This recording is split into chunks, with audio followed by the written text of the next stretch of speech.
சுத்த நாமத்துக்கு மகிமை உண்டாவதாக. Glory be to God's holy name. ஏசாயா தீர்க்கதரிசன புஸ்தகம் 55ஆம் அதிகாரம் 10-11 வசனங்கள் வாசிக்கலாம். Let us turn to book of Isaiah the prophet, chapter 55 verses 10 and 11. மாரியும் உறைந்த மழையும் வானத்திலிருந்து இறங்கி அவ்விடத்துக்கு திரும்பாமல் பூமியை நனைத்து அதில் முளை கிளம்பி விளையும்படி செய்து விதைக்கிறவனுக்கு விதையையும் புசிக்கிறவனுக்கு ஆகாரத்தையும் கொடுக்கிறது எப்படியோ அப்படியே என் வாயிலிருந்து புறப்படும் வசனமும் இருக்கும். அது வெறுமையா என்னிடத்திற்கு திரும்பாமல் அது நான் விரும்புகிறதை செய்து நான் அதை அனுப்பின காரியமாகும்படி வாய்க்கும். For as the rain cometh down and the snow from heaven and returneth not thither, but watereth the earth and maketh it bring forth and bud, that it may give seed to the sower and bread to the eater, so shall my word be that goeth forth out of my mouth. It shall not return unto my void, but it shall accomplish that which I please, and it shall prosper in the thing whereto I sent it. கர்த்தருடைய பரிசுத்த நாமத்துக்கு மகிமை உண்டாவதாக. Glory be to God's holy name. வானத்திலிருந்து அனுப்பப்படுகிற மழை இந்த பூமியில் என்ன கிரியை செய்கிறது என்பதை வேதம் சுட்டிக்காட்டுகிறது. Word of God points out what the rain that cometh from heaven does a work in this earth. அது பூமியை நனைக்கிறது. It watereth the earth. விதைகளை முளைக்க வைக்கிறது. Bringeth forth the bud. விதைக்கிறவனுக்கு ஆகாரத்தை அது கொடுக்கிறது. It giveth food to the eater. இது மழையினுடைய தேவனுடைய திட்டம். This is the plan of God regarding rain. அதுபோலவே So is it. என் வாயிலிருந்து புறப்படுகிற வசனமும் இருக்கும். So shall my word be that goeth forth out of my அது mouth. வெறுமையாய் என்னிடத்துக்கு திரும்பி It வராது. shall not return unto me void. நான் எதை விரும்பி அதை அனுப்பினேனோ அந்த காரியம் அது வாய்க்கும்படி அது செய்துவிட்டு தான் திரும்பும். But it shall accomplish that which I please and prosper in the thing whereto I sent it. இன்றைய மெசேஜ் வசனம் என்ன செய்கிறது? Today's message, what is the word to? இன்றைய கர்த்தருடைய வார்த்தை வசனம் ஒரு மனிதனுடைய வாழ்வில் என்ன செய்கிறது? The word of God is, what does the word of God do in the life ஆயிரக்கணக்கான of man? வசனங்களை நாம் கேட்கிறோம். We hear thousands of words. ஆயிரக்கணக்கான வசனங்களை நாம் படிக்கிறோம். We even study thousands of verses. ஆயிரக்கணக்கான வசனங்களை பல விதங்களிலே நாம் மொழிபெயர்க்கிறோம். And we in various kinds of words interpret the words.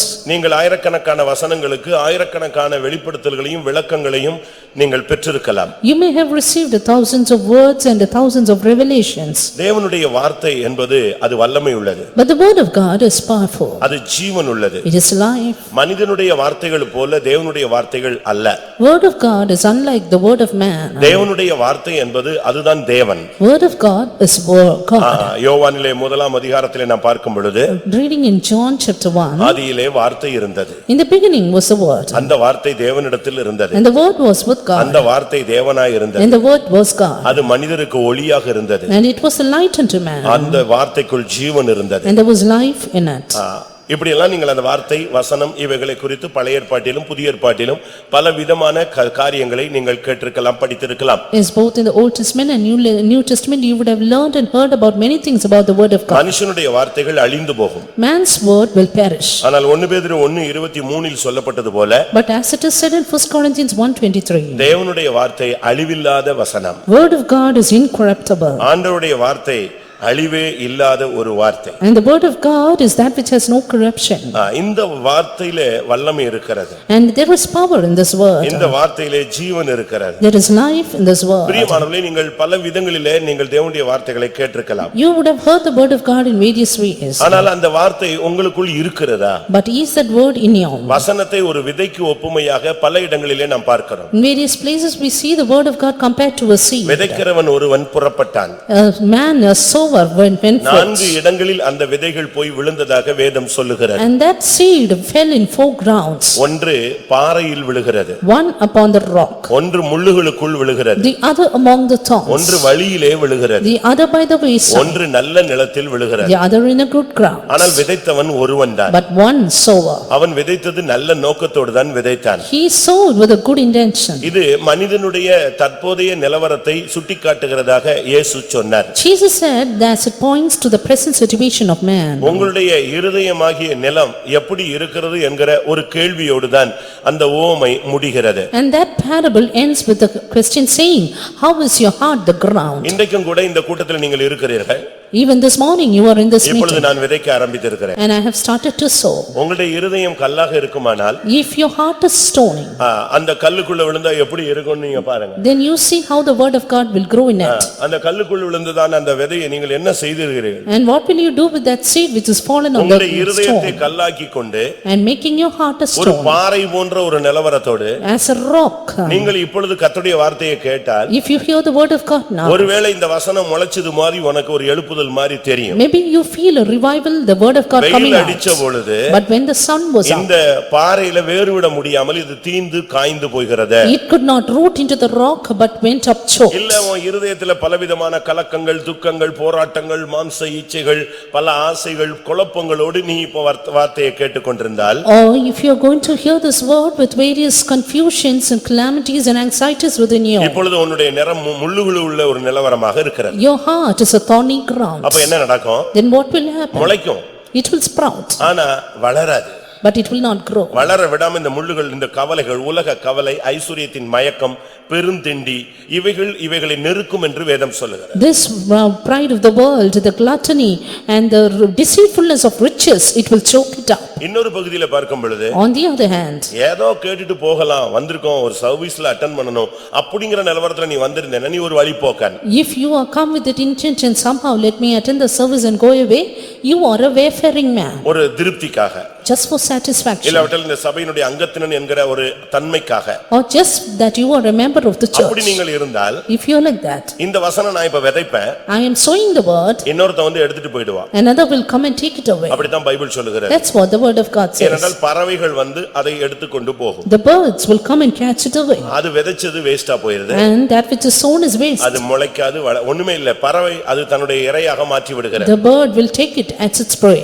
அருமையானவர்களே, இந்த வசனத்தின் தன்மை உங்களுக்குள் என்ன செய்திருக்கிறது? Beloved, what is the attitude of the word done in you? ஆண்டவர் வானத்திலிருந்து அனுப்புகிற மழையானது The rain that God sendeth from heaven, முதலாவது இந்த பூமியை நனைக்கிறது. first of all watereth the earth, அடுத்து விதைகளை முளைக்க வைக்கிறது. then makes the seed to அந்த spud, முளைச்ச விதையை பயிராக and மாற்றுகிறது. then it will make its increase. ஆனா தேவனுடைய வசனமும் அதே தோற்றத்தோடு அதே நோக்கத்தோடு தான் அனுப்பப்படுகிறது. The word of God is same, sent with the same intention. ஆனா இந்த வேத வசனத்தினுடைய ஒரு விசேஷித்த சக்தி என்ன? But what is the special power in the word of God? அது எதுக்கு அனுப்புனதோ அது வரைக்கும் இங்க வெயிட் பண்ணிட்டே இருக்கும். It will wait until it is sent. அதை செஞ்சுட்டு தான் அது எங்க போக முடியும்?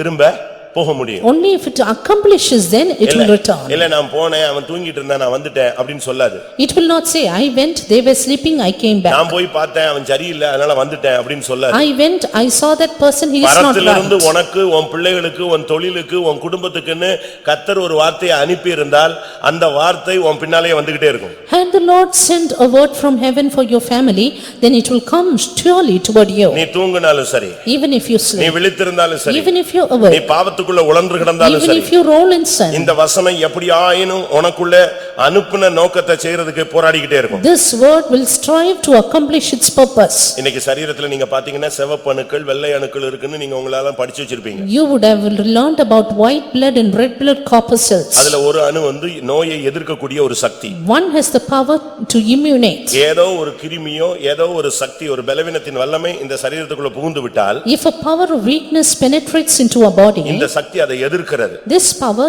resists. எப்ப எதிர்ப்பு சக்தி குறையுதோ When this immunitive power அப்ப அந்த decreases, பலவீனம், வியாதி, அந்த கிருமி உனக்குள்ளே நின்று விடுகிறது, Then உன்னை ஆட்கொண்டு விடுகிறது. then the sickness, the weakness prevails over our body.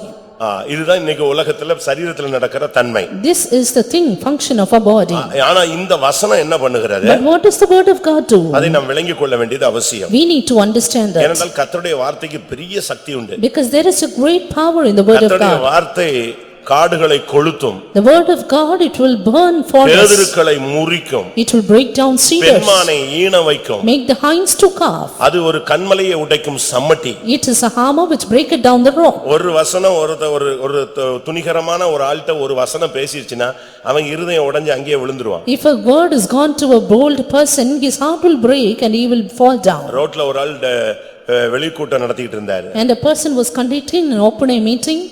அப்போ இயேசு மன்னிக்கிறவர்னு பேசிட்டு இருந்தார். And he announced Jesus பாவிகளை forgives. மன்னிக்கிறார்னு He பேசினார். forgives sinners. இயேசு கிறிஸ்துவின் இரத்தம் சகல பாவங்களையும் நீக்கும்னு சொன்னார். The blood of Jesus Christ cleanseth all sins. ஒருத்தன் கேட்டுக்கிட்டே இருந்தான். One man was hearing அப்ப it. அவன் சொன்னா மன்னிக்கிற உண்மையாவே மன்னிப்பாரா? He said, will he surely forgive? ஆமா, ஏதோ சின்ன சின்ன தப்பு செஞ்சா மன்னிச்சிடலாம். Yes, little sins it may be forgiven. ஒரு கொலைகாரனை மன்னிப்பாராங்க அப்படின்னு கேட்டான். Will he forgive a murderer? இவரு ஆமான்ட்டாரு. He said yes. சரி, ஒரு கொலை செஞ்சிட்டான், அறியாம செஞ்சிட்டான், ரைட், ஓகே, மன்னிச்சிட்டாருன்னு சொல்றீங்க. ரெண்டு கொலை செஞ்சா? Yes, if he once commit with his innocency and does it the second time. இப்போ அவன் இப்படி கேட்டுக்கிட்டே வரான், கவுண்டிங் கூட்டிக்கிட்டே வரான். Kept on increasing the count and asking. 16க்கு வந்துட்டான். He came to 16 murders. இப்போ எல்லா ஜனங்களும் வேடிக்கை பார்த்துட்டே இருக்காங்க. Now they were all spectating. இந்த ஆளு வசமா மாட்டிக்கிட்டான் இவன்ட்ட.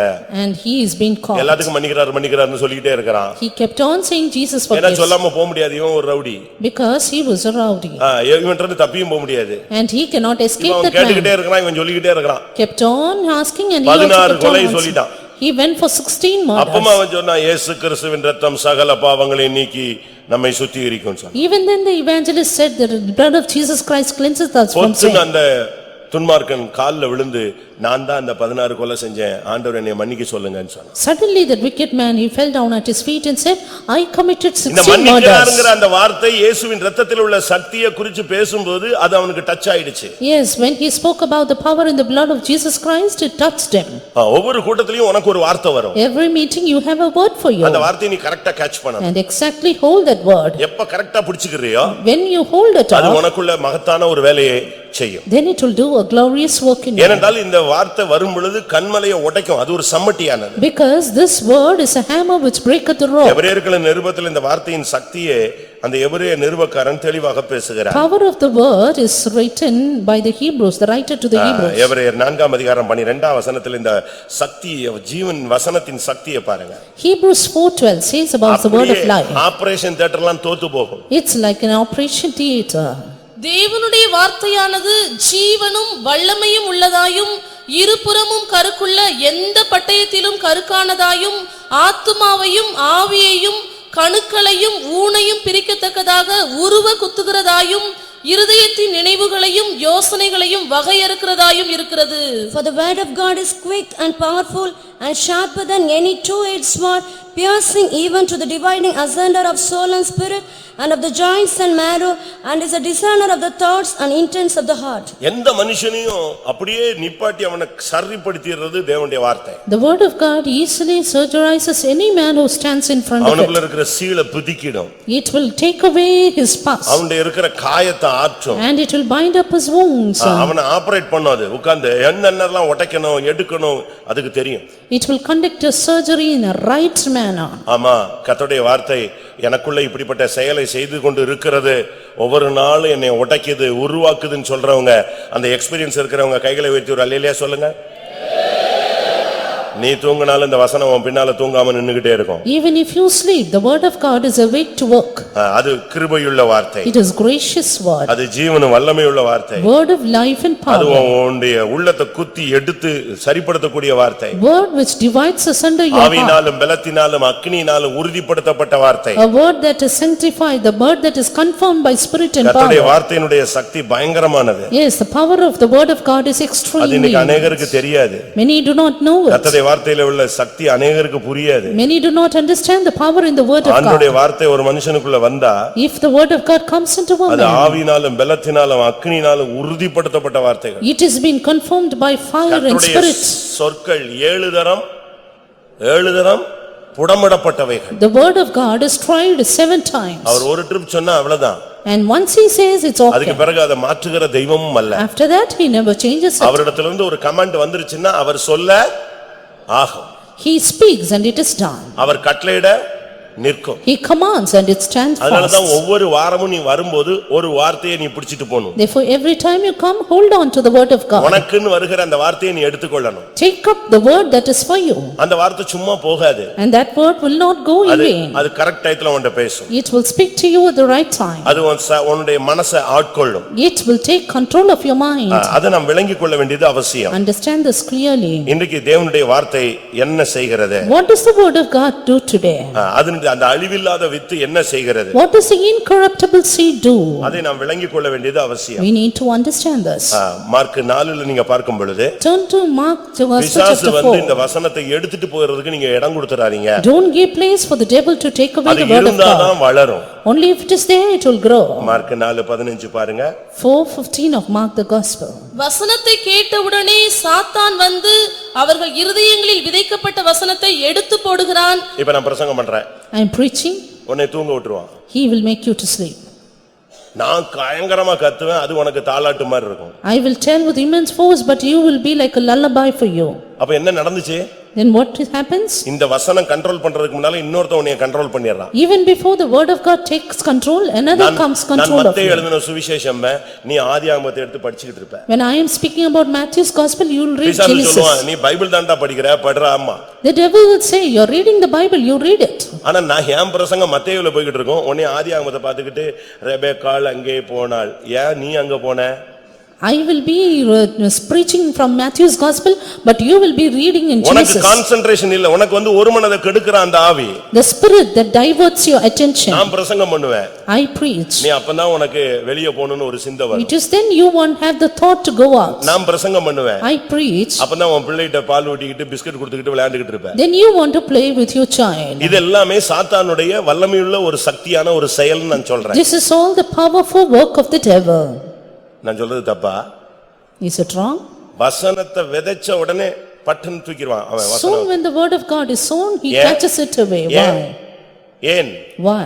அவனுக்கு தெரியும் இது இருந்தா அது அனுப்பின காரியத்தை செஞ்சுட்டு தான் நிச்சயம் போகும். He knows that if the word of God is there, it will return ஒரு only பின்மாற்றக்காரனுக்குள்ள இந்த accomplishment. வசனம் வருமானால் If the word of God comes toward அந்த you, வசனம் அவனை முன்னேற்றத்துக்குள்ள கொண்டு வந்துரும். it will lead you to progress. சாகர நிலவரத்துல இருக்கிறவனுக்கு இந்த வசனம் வந்துருச்சுன்னா He that is nigh unto deathbed, if it comes unto வெளியே him, வான்னா வந்துருவான் அவன். and he will say, come forth, and he will விழுந்து come out. கிடக்கிறவனுக்கு இந்த வார்த்தை வருமானால் He that is fallen, if he gets the அவன் word, எழுந்து நடந்துருவான். he will rise up and walk.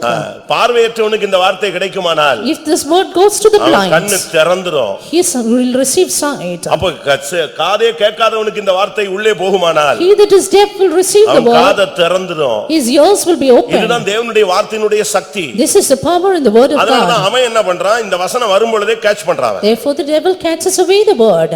விழுந்த உடனே டப்புன்னு தூக்கிடுவான். Soon when it falls, he takes it உன்னை away. பைபிள்ல கான்சென்ட்ரேஷன் பண்ண விட மாட்டான். You cannot concentrate on the கர்த்தருடைய Bible. வார்த்தையை கேட்க விட You மாட்டான். cannot hear the word of God. உனக்கு அருமையா தூக்கம் கொண்டு வருவான். He will give you a good sleep. வராதேன்னு சொல்றேன். And I say, நீ don't வராத. come. You don't come. தேவனுடைய வார்த்தையை கேட்க சக்தி இல்லாதவன் சக்தி இல்லாதவள் வராத. If you don't have the power to hear the word, don't come. Why? ஏன் அந்த வார்த்தையை நான் திரும்ப திரும்ப சொல்றேன்? Why I do say repeating? பிசாசுகளும் தேவனுடைய வசனத்துக்கு நடுங்குகின்றன. Because even the devil trembles at the word of God. தேவனுடைய வார்த்தைக்கு பிசாசு நடுங்குதே. The devil trembles at the word of God. நீ இங்க வந்து தூங்குறதுனால நீ கேட்ட வசனமே உன்னை நியாயம் தீர்க்கும். By coming and sleeping here, the word that you hear தேவ will judge சமூகத்துல you. வந்து தூங்கி அலட்சியம் பண்ணி மாத்து வசனங்களை கவனிச்சு புக்க படிச்சு அங்கங்க நெட்ட நோட்டிட்டு இங்க உட்கார்ந்து செல்ல கையில எடுத்துட்டேனாலே இந்த வசனம் உன்னை நியாயம் தீர்க்கும். When you despise the word of God after coming to the presence of God, the word of God will judge you. யோவான் 12:48 என்ன சொல்லுகிறது? John 12:48, what does it say? என்னை தள்ளி என் வார்த்தைகளை ஏற்றுக்கொள்ளாதவனை நியாயம் தீர்க்கிறது ஒன்று இருக்கிறது. நான் சொன்ன வசனமே அவனை கடைசி நாளில் நியாயம் நீ தீர்க்கும். இந்த பெந்தேகோஸ்தே சபையில உட்கார்ந்து ஒவ்வொரு வாரமும் நீ கேட்ட வசனமே உன்னை நியாய தீர்ப்புக்கு இழுத்துட்டு போய்டும். The word that you heard being seated in this church will judge you on that day. உனக்கு இந்த வார்த்தையின்படி ஜீவிக்க முடியலன்னா கர்த்தாவே இந்த வசனத்துல உள்ள ஜீவன் எனக்கு தாங்கன்னு கேளு. If you cannot live as per the word, ask the Lord for the strength. என்னால முடியலையேன்னு கேளு. You say it's impossible for me. ஆண்டவரே எனக்கு அருள் செய்யும் கேளு. Lord, help me, grant me.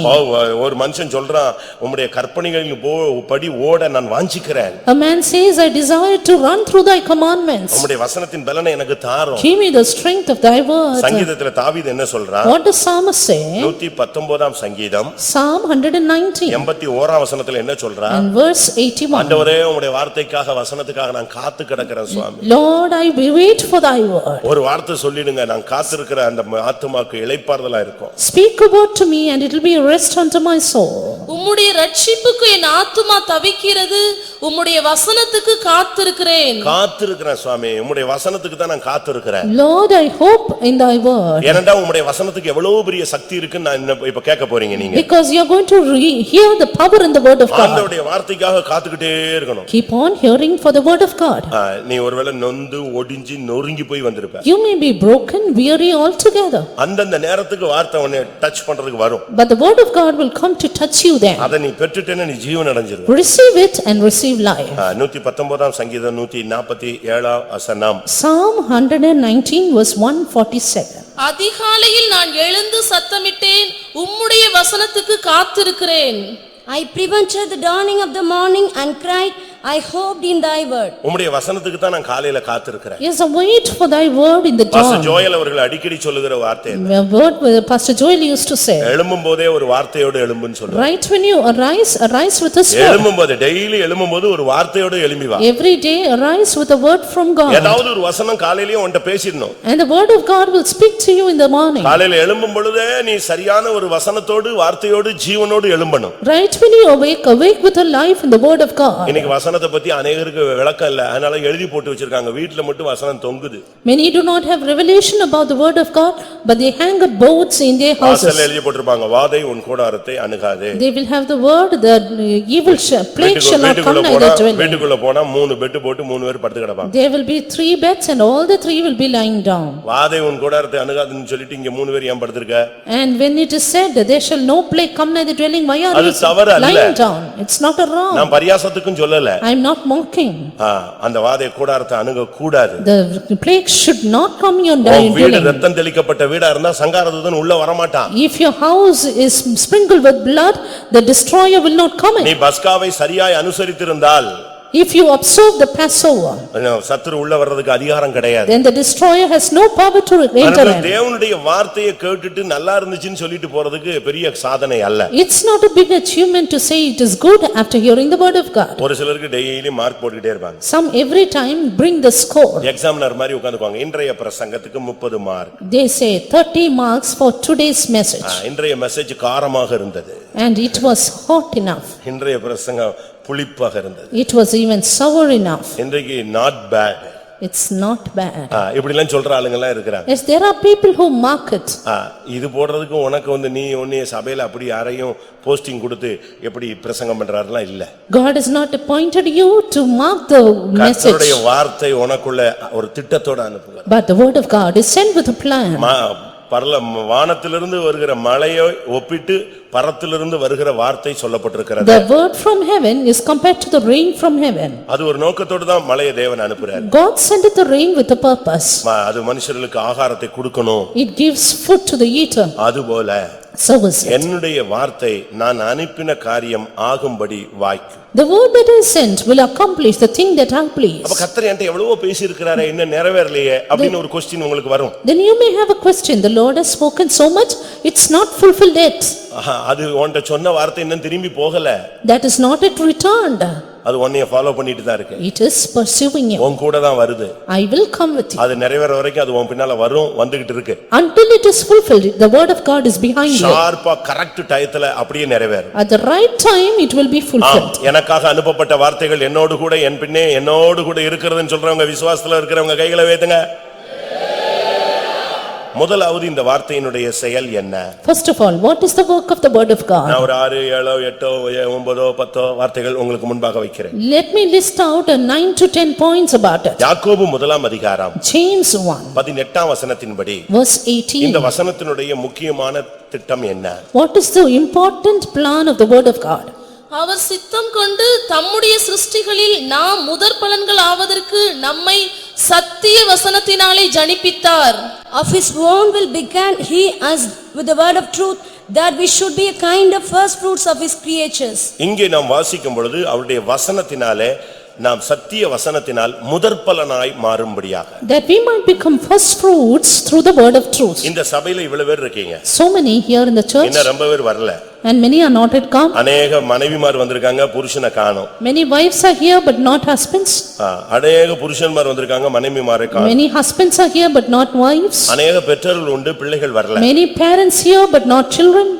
ஆனா இங்க வசனம் என்ன சொல்லுகிறது? But what is the word of God say? இங்க இருக்கிற ஜனங்களுக்குள்ள இந்த வசனம் ஒரு கூட்டத்தாரை முதற்பலனாய் மாற்றுது. And from among a group of people is changed by this word as first fruits. இந்த சபையில ஒரு கூட்டத்தை கர்த்தர் முதற்பலனாய் மாற்றுகிறார். The Lord changes a group of people from this church as first fruits. ஒரு சிலர் இந்த சபையில சப்ஸ்கிரைபரா வச்சிருப்பாங்க. Some are kept as subscribers in the church. அதாவது சந்தாதாரர்கள். Subscribers. அதாவது காசு கொடுக்கிறதுக்குன்னு ஒரு சிலரை வச்சிருப்பாங்க. Just to give the money. அதுக்குன்னு இவங்க சம்பாதிச்சு சபையில வந்து காணிக்கை கொடுத்துட்டு போயிட்டே இருப்பாங்க. They earn, give the offering and go away. ஒரு சிலர் அப்படி அல்ல. Some are not like that. அவர்களை இந்த சபையில முதற்பலன்களாய் வைக்கிறார். God wants to make them first fruit of the church. சபையில முதற்பலன்கள் என்பது சத்தியத்துக்காக நிற்கக்கூடிய ஒரு கூட்டம். First fruit of the church means those who stand for the truth. நீங்கள் கொரிந்தியர்ல பார்க்கலாம். Turning to Corinthians. இல்லாவிட்டா ரோமர்ல பார்க்கலாம். Or to Romans. சபைகளில முதற்பலனானவர்களை நீங்கள் பார்க்க முடியும். You can see the first fruits in the church. சபைகள் அன்னைக்கு இருந்தவர்களுக்குள்ள முதற்பலனாக இருந்த ஒரு கூட்டத்தை நாம் பார்க்க முடியும். And we can also see first fruits who were in the beginning in the church. ரோமர் 16 பார்க்கும் பொழுது Romans 16 4-5 வசனங்கள். verses 4 and 5. அவர்கள் என் பிராணனுக்காக தங்கள் கழுத்தை கொடுத்தவர்கள், அவர்களை பற்றி நான் மாத்திரமல்ல புறஜாதியாரில் உண்டான சபையார் எல்லாரும் நன்றியறிதல் உள்ளவர்களாய் இருக்கிறார்கள். அவர்களுடைய வீட்டிலே கூடி வருகிற சபையையும் வாழ்த்துங்கள். அகாயாவிலே கிறிஸ்துவுக்கு முதற்பலனாகிய என் பிரியமான எப்பனத்தை வாழ்த்துங்கள். அங்க பாருங்க, கிறிஸ்துவுக்கு முதற்பலனாகிய எப்பனேத். Epanetus, who is the first fruit into Christ. அந்த சபையில முதற்பலன்கள். First fruit in the church. அப்படினா முதல்ல வந்து ரட்சிக்கப்பட்டவங்கன்னு அல்ல. It means not the first saved. சத்தியத்துக்காக அவர்கள் முதற்பலன்களாய் நின்றவர்கள். They who stood as first fruits for the truth. ஒரு சர்ச்சில ஒரு ஆவிக்குரிய சந்ததி எழும்பும், அது ஒரு முதற்பலன். There will be a spiritual generation in a church which is the first fruit. அந்த முதற்பலன்ல இருந்து ஒரு கூட்டம் ஊழியத்துக்கு வரும், அது முதற்பலன்களில் முதற்பலன். And from that first fruit one group will come for the ministry, that is the first fruit of the first fruit. அதனால தான் வசனம் சொல்லுகிறது முதற்பலன்களில் முதற்பலனானவர்கள். That is why those are first fruit among the first fruits. இயேசு முதற்பேரானவர், முதற்பலனானவர். Jesus was the firstborn and the first fruit. அப்படி தான் வேதம் சொல்லுகிறது. That's how the word of God says. 1 கொரிந்தியர் 16-15 பார்க்கும் பொழுது 1 Corinthians 16:15. அங்கே இன்னொரு குடும்பம் முதற்பலனாய் மாறினதாக வேதம் சொல்லுகிறது. Another family who became first fruits. சகோதரரே, ஸ்தேவானுடைய வீட்டார் அகாயா நாட்டிலே முதற்பலனானவர்கள் என்றும் பரிசுத்தவான்களுக்கு ஊழியம் செய்யும்படிக்கு தங்களை ஒப்புவித்திருக்கிறார்கள் என்றும் அறிந்திருக்கிறீர்களே. இங்கே ஒரு கூட்டத்தார் முதற்பலன்களாய் மாற்றப்பட்டார்கள். One group who became the first fruits. அப்ப இதிலிருந்து என்ன விளங்கிக் கொள்றோம்? What do we understand from this? ஒரு கூட்டம் ஜனங்கள் முதற்பலனாக சபையிலே மாறுகிறவர்களாக அன்றைக்கு வாழ்ந்திருக்கிறார்கள். Yes, right on that day itself there were a group who became first fruit in the church. இன்றைக்கு எத்தனை பேர் அப்படிப்பட்டவர்களாய் நம்மை மாற்றுகிறோம்? How many of us want to change? இந்த வசனம் ஒருத்தனுக்குள்ள வந்தா, once the word of God comes into ஒரு normal nominal கிறிஸ்டியனாக nominal பிலீவராக இருக்க விடுறதில்ல. he cannot never again remain a nominal Christian. கொஞ்ச நாள் கழிச்சு அவன் Dress-ஐ மாத்துது. Then he changes his dress style. அவனுடைய புத்தியை மாத்துது. Then his knowledge. அவனுடைய பழக்கவழக்கத்தை மாத்துது. He changes his habits. அவனுடைய சாதாரண தன்மையை மாற்றி அசாதாரணமானவனாய் மாற்றுகிறது. The word makes him extraordinary. prayer life-ஐ மாத்துது. The word changes his அவனுடைய prayer life. விசுவாசத்தை வளர்ச்சி அடைய வைக்குது. Which makes it faith grow. பிரதிஷ்டை உள்ளவனாய் அவனை மாற்றுகிறது. Makes him consecrated. அன்புள்ளவனாய் மாற்றுகிறது. Makes him loving. சகிப்புத்தன்மை உள்ளவனாய் மாற்றுகிறது. Makes him enduring. விசுவாசத்துக்காய் போராடுகிறவனாய் மாற்றுகிறது. Makes him strive for the faith. ஒரு லிமிட் வரும்போது அவனை பரிசுத்தவானாய் மாற்றுகிறது. And then makes him a saint. இப்போ அவன் சபையில ஒரு முதற்பலன். Now he is a first fruit in the church. இந்த வசனம் பாருங்க, நீங்க சில விதைகள் விதைக்கப்படுகிறது, அதை எடுத்து நம்ம புசிச்சிரோம், இல்லாவிட்டா ஆகாரமா மாத்திக்கிறோம். And you see the word of God, when it is being sown, we make it a food or we try to eat it. ஆனா ஒரு சிலர் என்ன செய்றாங்க? But some others, அந்த விளைஞ்சதுல ஒண்ணு எடுத்துறாங்க. out of the increase they take one. அது விதைகள். That is being sown. அது மறுபடியும் விதைக்கும்படியாக வைக்கிறாங்க. And it's kept to be sown again. அதனாலதான் இன்னைக்கு வரைக்கும் பூமியில எல்லாமே விதைக்கப்பட்டு வருகிறது. That is why until today they keep on sowing. அதுபோல So is it. இந்த முதற் பலன்கள் தான் சபையினுடைய விதைகள். The first fruits are the seed of the church. இவனை போய் எங்கேயாவது ஒரு இடத்துல வச்சா அங்கேயும் முளைக்க ஆரம்பிச்சிருவான். And if you keep him anywhere, he will again start to நீ sprout. ஆபீஸ்ல போனாலும் சரி, Whether you go to the வேலையில office போனாலும் சரி, or to the work spot கம்பெனிக்கு போனாலும் or சரி, to the company பிசினஸ் சென்டருக்கு போனாலும் or சரி, to the business, நண்பர்கள் கல்லூரி எங்கெங்க நீ போனாலும் சரி, friends, college, wherever it is, ரட்சிப்பே இல்லாத இடங்கள்ல நீ போனாலும் சரி, even to places unsaved, அங்கேயும் நீ முதற் பலனா இருந்தா நீ ஒரு விதை, அங்கே நீ கிறிஸ்துவுக்காக நீ வளர்ச்சி அடைவாய். even there if you are a first fruit, you are a seed and you will grow for Christ. அதனால தான் வேத வசனம் சொல்லுகிறது சத்திய வசனத்தினால் நம்மை ஜெனிப்பித்தார். That's why word of God says he begat by the word of truth. இந்த வசனம் ஒரு மனுஷனுக்குள்ள வரும் பொழுது அவனை முதற் பலனாய் மாற்றுகிறது. When this word comes into a man, it makes him first fruit. இத்தனை வருஷம் இந்த சத்தியத்தை கேக்குறீங்களா, உங்களுக்குள்ள என்ன சேஞ்சிங்?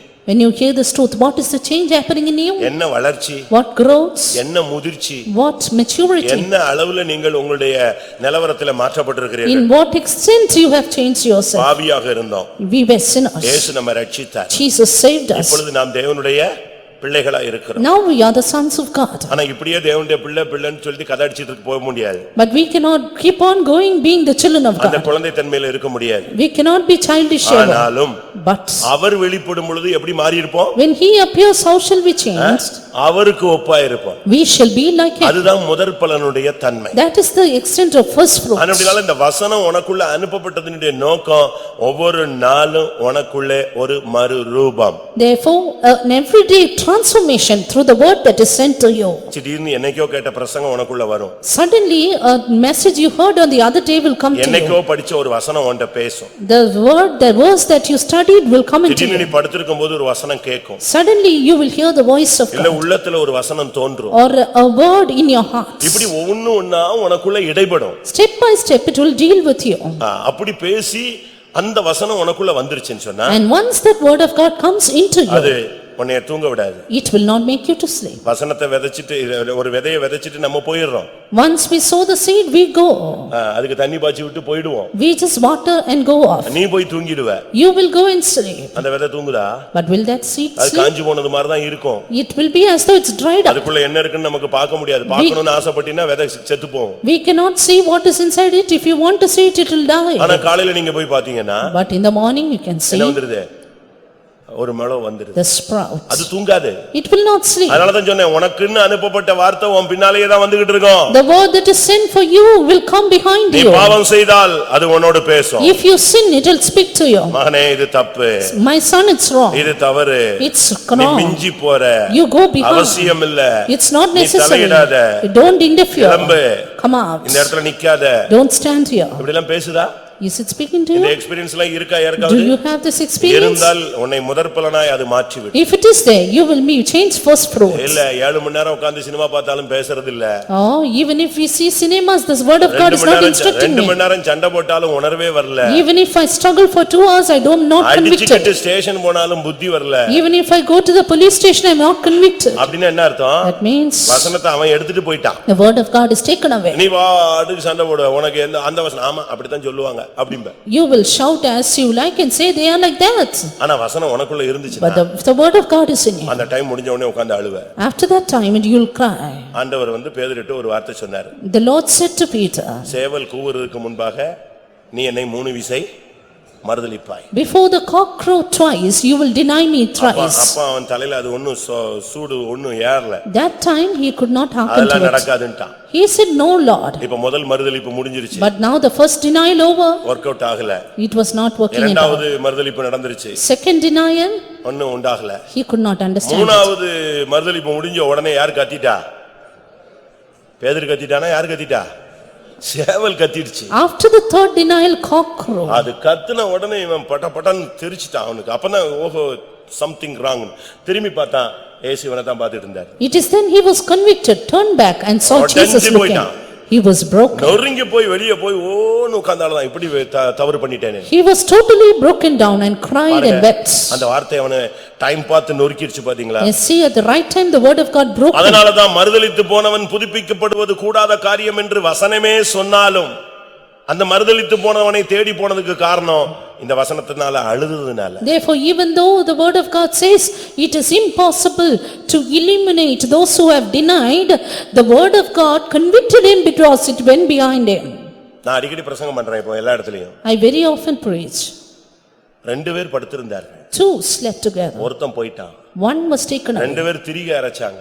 Two were grinding. ஒருத்தி போயிட்டா. One was taken away. ரெண்டு பேர் வயல்ல இருந்தாங்க. Two were in the field. ஒருத்தன் போயிட்டான். One was taken away. சரி, ரெண்டு பேர்ல திருக அரைச்சிட்டு இருந்தா ரைட், ஓகே. ரெண்டு பேரும் முழிச்சுதான் இருந்தாங்க. ஒன்னு போயிடுச்சு, ஒன்னு கைவிட்டுச்சு. Two were grinding, they were awake. One was taken away. தூங்கிட்டு இருந்தவன் எப்படியா போனான்? But how he who was sleeping went away? ரெண்டு பேரும் தான் தூங்கிட்டு இருக்கான். Two were sleeping. இயேசு வரும்போது தூங்குனவன் எப்படி போக முடிஞ்சது? When Jesus came, how the man who slept could go அவனுக்குள்ள away? இருக்கிற வசனம் தூங்கல. Because the word of God did not sleep. அவனுக்குள்ள இருக்கிற அபிஷேகம் தூங்கல. Because the anointing did not sleep. அவனுக்குள்ள இருக்கிற பிரதிஷ்டை தூங்கல. Consecration in him did not sleep. அவனுக்குள்ள இருக்கிற விசுவாசம் தூங்கல. Faith in him did not sleep. அதனால தான் மனவாட்டி சொல்லுகிறார், நான் நித்திரை பண்ணினேன். Therefore the bride says, I N slept, இதயமோ விழித்திருந்தது. but my heart இதயம் waked. விழிச்சிருந்ததனால ஆத்துமனேசருடைய அந்த ட்ரம்பட் சவுண்ட் கேட்டுடுச்சு. Heart was awake, so heard the trumpet. அப்படி நீ தூங்கலாம், அது ஒண்ணு தடையல்ல, தவறல்ல. You can sleep, it is not wrong. வசனம் உனக்குள்ள உயிரோடு இருக்கணும். But the word of God should be still alive in உன்னை you. முதற்பலனாய் அது It மாற்றுகிறது. will make you the first fruits. யாக்கோபு 1:21 James 1:21. வசனம் ஆத்துமாவை ரட்சிப்பது. Word of God will save your soul. ஆகையால் நீங்கள் எல்லாவித அழுக்கையும் கொடிய துர்க்குணத்தையும் ஒழித்துவிட்டு உங்கள் உள்ளத்தில் நாட்டப்பட்டதாயும் உங்கள் ஆத்துமாக்களை ரட்சிக்க வல்லமையுள்ளதுமாயிருக்கிற வசனத்தை சாந்தமாய் ஏற்றுக்கொள்ளுங்கள். Wherefore lay apart all filthiness and superfluity of naughtiness, and receive with meekness and engraft word which is able to save your souls. ஆத்துமாவை ரட்சிக்கக்கூடிய வார்த்தை. Word which is able to save your souls. உங்களுடைய ஆத்துமாவை குறித்து உங்களுக்கு எப்பொழுதுமே ஒரு கவனம் இருக்கணும். Ever be aware of your soul. நீங்க சரீரத்தை குறித்து ரொம்ப கவனப்படுறீங்க. You are very much worried about your body. எடை கூடிருச்சுன்னா தடுமாறுறீங்க, எடை குறைஞ்சிருச்சுன்னா ரொம்ப தடுமாறுறீங்க. Over loss or weight loss, you are stumbling. Sugar கூடிருச்சுன்னா உங்களுக்கு முகமே மாறிடுது. If the sugar increases, your face is frown. உடனே சாப்பாடை மாத்திடுவாங்க, அன்னைக்கே கோதுமைக்குள்ள குறிச்சிடுவாங்க. Soon they have their diets. ஏன்னா உங்களுக்கு தெரியுது இது கூடி இருக்கு, இது குறைஞ்சிருக்கு. Because they know the condition of your உங்களுடைய body. சரீரத்தை குறித்து உங்களுக்கு ரொம்ப கவனம் இருக்கு. You are much attentive about your body. ஏன்னா அத குறித்து ஒரு பாரம் இருக்கு. Because you have a burden about it. அதுக்காக நீங்க எவ்வளவோ முயற்சி எடுக்கிறீங்க. You take so much of efforts for Bible it. சொல்லுகிறது சரீர முயற்சி அற்ப பிரயோஜனம் உள்ளது. The word of God says physical exercise profiteth little. சரீரத்துல நீங்க எவ்வளவோ முயற்சி எடுக்கிறீங்க. You take so much of exercise in your body. ஒரு சிலர் எல்லாம் புறப்படுறதுக்கு 7 மணி நேரம் ஆகுது. Some for starting up they will take 7 hours. அது புறப்பட்டு ஏங்க புறப்பட்டாச்சா, வந்துட்டியா, வண்டியை ஸ்டார்ட் பண்ணியாச்சா, அதான் They would get ready and they are very late. அவங்க இப்பதான் குளிக்க போனாம்பாங்க, இப்பதான் தலையை சீவனாம்பாங்க. அது திருப்பி வர்றதுக்குள்ள டைம் போயிடும். And when they come, they will be already in a delayed. எப்படி இருக்கும்? How it will be? ஆனா ஆத்துமாவை குறித்து உனக்கு ஒரு பாரம் இருக்கணும். But you should have a burden for your soul. ஆத்துமா என்றென்றைக்கும் தேவனோடு வாழக்கூடியது. Soul is to dwell with God forever. பிரியமானவனே, Beloved, உன் ஆத்துமா வாழுகிறது போலதான் நீ எல்லாவற்றிலும் வாழணும். நம்ம எல்லாவற்றிலும் வாழுகிறது போல எதை வாழணும்னு பாக்குறோம்? ஆத்துமா வாழணும்னு பாக்குறோம். I wish you may prosper in all things, even as your soul prospereth. உன்னுடைய ஜீவியத்தை குறித்து உனக்கு ஒரு கவனம் இருந்துகிட்டே இருக்கணும். You need to be attentive about your life. உன்னுடைய ஆத்துமாவை குறித்து உனக்கு ஒரு பாரம் இருந்துகிட்டே இருக்கணும். You need to have a care and worry for your soul. அதனால தான் இயேசு கேட்டார், ஒருவன் தன் ஆத்துமாவை கெடுத்தால் அவனுக்கு லாபம் என்ன? Therefore Jesus said, if one lose his own soul, what will he gain? இன்றைக்கு நீ மரித்தால் உன் நித்தியத்தை நீ எங்கே கழிப்பாய்? If you die today, where will you spend your eternity? ஆத்துமாவை ரட்சிக்க கூடியது இந்த வசனம். Word of God is able to save your soul. ஒன்று உன்னை முதற்பலனாய் மாற்றுகிறது. One, it makes you first fruits. ஒரு சிலர்லாம் பாருங்க, வந்த உடனே சத்தியத்தை கீழ்ப்படிவாங்க, ஞானஸ்நானம் எடுப்பாங்க, அபிஷேகம் பெறுவாங்க, நல்ல வரங்கள் பெறுவாங்க, எல்லாம் பிரதிஷ்டை பண்ணிடுவாங்க, நல்ல ஒரு ஸ்பிரிச்சுவல் growthல வந்துருவாங்க. Some people, soon as they step into the church, they will have a good spiritual growth, entering into every stage of spirituality. அப்படி ஒவ்வொரு வசனத்தை அப்படியே கடைபிடிக்கிறதுக்கு ஆசைப்படுவாங்க. They want to observe the word of God as such. முடியலன்னா தேவசமூகத்துல உட்கார்ந்து கதறுவாங்க. If not possible, they will cry in the presence of God. அப்படின்னா என்ன அர்த்தம்? Then what does it mean? அவங்களுக்குள்ள விதைக்கப்பட்ட விதை சரியா வளர்ச்சி அடையுதுன்னு அர்த்தம். Word of God sown within them is growing properly. அதே போல இந்த வசனம் உன்னுடைய ஆத்துமாவை ரட்சிக்கணும். So is this word of God will save your soul. அப்படின்னா என்ன அர்த்தம்? What does it mean? ஒருவன் இம்மைக்காக கிறிஸ்துவை பின்பற்றக் கூடாது. A man should not follow Christ for this ஒருவன் life. இம்மைக்காக கிறிஸ்துவை பின்பற்றுவானானால் அவன் பரிதபிக்கப்படத்தக்கவன். If a man follows Christ for this life only, he is of all men most miserable. இம்மை என்று சொல்வது சரீர தேவைகள். This life shows our bodily needs. அதாவது இந்த உலக வாழ்க்கைக்காக ஒருத்தன் இயேசுவை பின்பற்றினானா அவன் சரீரத்துக்காக ஆண்டவரை பின்பற்றான். If a man is following for this life, it means he is following Jesus for his body. மறுமையாகிய அடுத்த வாழ்க்கைக்கு ஒருத்தன் விரும்பினா அவன் ஆத்துமாவை பாதுகாப்பான். But if a man desires for the life after this life, then he will preserve his soul. பொறுமையினால் உங்கள் ஆத்துமாவை காத்துக்கொள்ளுங்கள். In patience possess your soul. எல்லா காவலோடு உன் இருதயத்தை உன் ஆத்துமாவை காத்துக்கொள். Be vigilant to keep your soul at all means. ஆத்துமாவை கெடுத்துறாதீங்க. Don't destroy your soul. அது சில பாவங்கள் செய்தா ஆத்துமா நஷ்டமடைஞ்சு. If you commit certain sins, your soul will be lost.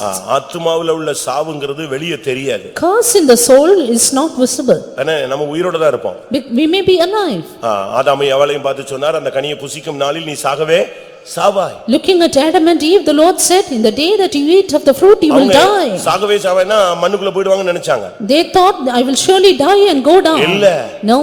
அவங்க உயிரோட தான் இருந்தாங்க. They were still alive. ஆனா ஆத்தும மரணம் என்பது தேவனுடைய சத்தத்தை கேட்டு உன்னை கலங்கடிக்கும். But they dead in the soul, they only heard the word of God and were troubled. மகிமையை இழந்து போயிருப்பாய். They lost their glory. நிர்வாணியான வாழ்க்கையை உணருவாய். They left themselves naked. நிர்கதியான வாழ்க்கையில் நீ தள்ளப்படுவாய். They were convicted and pushed இந்த into. வசனத்துக்கு அடுத்த பகுதி உன் ஆத்துமாவுக்குள்ள அது வேலை செய்யும். The next part of the word of God is, it works in your soul. அதத்தான் எபிரேயர் 4ஆம் அதிகாரத்துல படிச்சோம், ஆத்துமாவை உருவ குத்தக்கூடியது. That is why we see in Hebrews 4, it is able to pierce through your soul. அந்த வார்த்தை உன்னுடைய ஆத்துமாவை உருவ குத்தி ஊனு கணு எல்லாத்தையும் பிரிச்சு எடுத்துரும். The word of God is able to penetrate through your soul and divide asunder. உன்னை எப்படியாயினும் உன்னை பரிசுத்தவானாய் மாற்றுகிறதற்காக இந்த வார்த்தை போராடும். The word of God strives to make you a saint. இன்னைக்கு எத்தனை பேருக்குள்ள இந்த வசனத்தினுடைய தாக்கம் இருக்கிறது? How many of you have the effect of the word of God today? இப்ப நம்ம பல சபைக்காரங்க நம்மட்ட பாப்பாங்க. And many other churches will look at us. நம்முடைய விசுவாசிகளையே பல இடங்கள்ல இவங்க போகும்போது அவங்க பாக்குறாங்க. Even our believers themselves, when we go to ஒரு various 2 places, நிமிஷம் they look. பேசிட்டா நம்ம ஆளுங்களை கண்டுபிடிச்சிடறாங்க. Within 2 minutes, they find out our people. அப்படிதானே? Is it not? மதுரைக்காரன் மெட்ராஸ் போனான்னா எப்படி இருக்கீங்க அவங்க இவங்கன்ன உடனே அவன் சொல்லுவான், நீ மதுரையாமா. When the Madurai people go to Chennai, they find out by their language. அப்படி போன உடனே இந்த ஊரு சொல்லிடுவான். கோயம்புத்தூர்காரனை பார்த்தாலே சொல்லிவிடலாம். அப்படி ஒவ்வொரு ஊரையும் பார்த்த உடனே கேட்ட உடனே டப்பு டப்புன்னு சொல்லுவாங்க, நீங்க இந்த ஊர் தானே. Just by the accent of their words, they say, you belong to this place. அதே போல So is it. பெந்தேகோஸ்காரனை எங்க போனாலும் கண்டுபிடிச்சிடலாம். You can find the Pentecostalist anywhere. இவனை ஒரு செமினார் அட்டெண்ட் பண்ண சொன்னா ஒரு 10 நிமிஷம் பேசினானா அவன் முடிஞ்ச உடனே நீங்க சிபிஎம் ஆமா.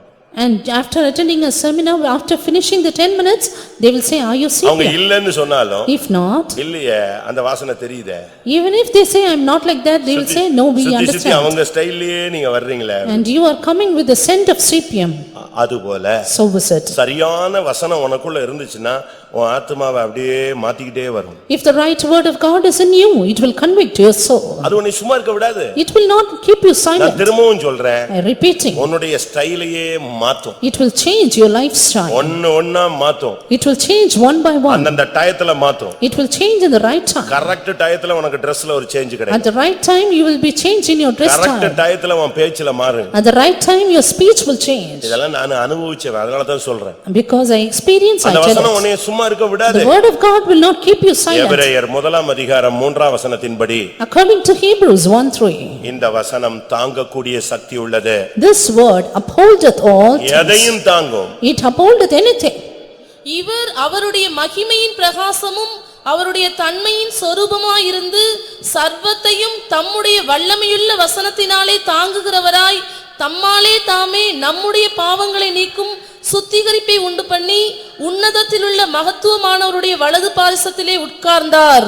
Who being the brightness of his glory and the express image of his person and upholding all things by the word of his power, when he had by himself purged our sins, sat down on the right hand of the majesty on high. கர்த்தருடைய பரிசுத்த நாமத்துக்கு மகிமை உண்டாவதாக. Glory be to God's holy name. சர்வத்தையும் தம்முடைய வசனத்தினாலே தாங்குகிறவர். Upholding all things by his word. நீங்க பாருங்க, அண்ட சராசரங்கள் அப்படி அந்தரத்துல தொங்கிட்டு தான் இருக்கு. The whole universe is hanging in the space. எல்லாம் சுத்துது. It's revolving. அதுக்கு ஒரு பாதை இருக்கு. It has a path. அந்த பாதையிலயும் போகுது, தன்னையும் சுத்திக்குது, பூமியையும் சுத்திக்குது, எல்லாம் சுத்திக்கிட்டே இருக்கும். ஆனா ஒரு நூல் கூட கிராஸ் மாறி போகாது. It revolves through the path, it revolves itself, but it will not cross even a thread area. இதை இவ்வளவு கரெக்ட்டா தாங்கி கொண்டு போறது யாரு? And who is upholding all things? எல்லாத்தையும் தாங்குகிறவர் ஒண்ணே தாங்க மாட்டாரா? He who upholds all things, will he not uphold you? நீ அவருடைய கையில் இருக்கிற. Because you are in his hands. அதெல்லாம் வார்த்தையில சொன்னதுக்கு அப்படியே கட்பட்டு இருக்கிறது. And everything is controlled by his word. 19ஆம் சங்கீதம் Psalm 19. சூரியன் தன்னுடைய பாதையில் ஓட அது சந்தோஷமா இருக்கிறது. 4-5 வசனங்கள்ல Verses 4 and 5. அது டெய்லி ஒரு மணவாளனை போல புறப்படுதான். கல்யாணத்துக்கு புறப்பட்டு போற ஒரு மணவாளன் டெய்லி எப்படி புறப்படுவான்? அப்படிதான் புறப்படுது. அதான் sunrise. The sun is going forth as a bridegroom goeth to meet. அந்த பாதையில ஓடுறதுக்கு துக்கப்படுறதே இல்ல, சந்தோஷமா ஓடுது. It goeth with rejoicing. அது தன் மணவரையிலிருந்து புறப்படுகிற மணவாளனை போலிருந்து பராக்கிரமசாலியை போல் தன் பாதையில் ஓட மகிழ்ச்சியா இருக்கிறது. டெய்லி அது தாம் பாதையில போற, அதுக்கு ஒரு பாதை வச்சிருக்காரு. அந்த பாதையில கரெக்ட்டா போயிட்டே இருக்கு. God has set an orbit for it and it runs its race through it. ஒரு நாள் கூட அது சாதாரண தோழனை போல வராது. எப்படி வரும்? எப்படி வரும்? டெய்லி எப்படி தான் வரும்? ஒரு மணவாளனை போல தான் புறப்படும். Every day it cometh forth as a bridegroom. சோர்ந்து சோம்பேறியாக இல்லாவிட்டா ஒரு சுத்தமா ஒண்ணுமில்லாத பலன் இல்லாதவன் போல வராது. எப்படி வரும்? ஒரு பலசாலியை போல தான் காலையில புறப்படும். It's not faint, it's not sluggish, but cometh forth as a strong man. ஒரு நாள் கூட தாம் பாதையில ஓடும்போது துக்கவே படுறது இல்ல. Even a single day it's not worried about moving. பாதையில் ஓட அது மகிழ்ச்சியா இருக்கு. It is rejoiced to run. எப்படிப்பட்ட ஒரு வார்த்தையில கட்டுப்பட்டு அது போகுது பாத்தீங்களா? See what a beautiful word of God. யோசுவாவை பார்த்து ஒரு வார்த்தை சொன்னான். Joshua said a word. நீ அங்கே நில்லுன்னா. Stand still.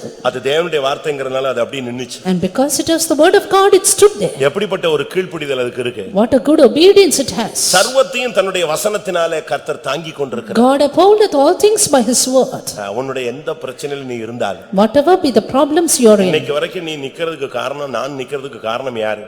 Until today you and me stand because என் கால்கள் தடுமாறுகிறது என்று சொன்ன பொழுது கர்த்தாவே எது வந்துருச்சு?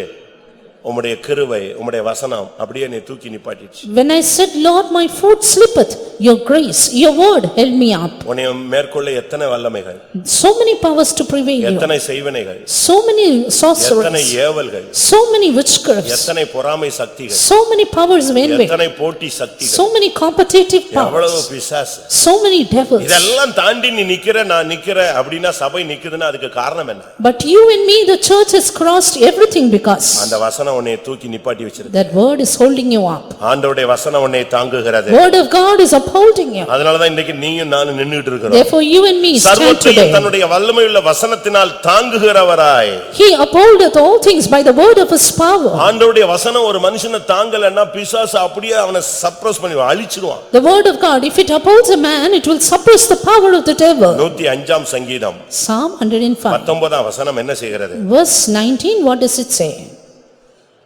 யோசேப்பு இந்த வசனம் என்ன செய்தது? What did the word of the Lord do to Joseph? யோசேப்புக்கு ஒரு வசனம் கிடைச்சது. Joseph got a word. ஒரு வசனம் அல்ல, அது ஒரு தரிசனம். It was not a word, but a vision. அது ஒரு தேவனுடைய திட்டம். It was the plan of God. அந்த வசனம் என்னைக்கு அந்த வார்த்தை இல்லாவிட்டா அந்த தரிசனம் கிடைச்சதோ அன்னையோட லைஃப் சேஞ்ச் ஆயிடுச்சு. The very day the word, the vision came to him, his life changed. அந்த வசனம் அவனுக்குள்ள வந்த பிறகு After the word came into him, சூரியன், சந்திரன், நட்சத்திரங்கள் வணங்குகிறது. the sun, moon and stars made obeisance to me. 11 அரிக்கட்டுகளும் வணங்குகிறது. 11 chiefs made obeisance. இது கிடைச்சது. He got that. அதான் ஃபர்ஸ்ட்.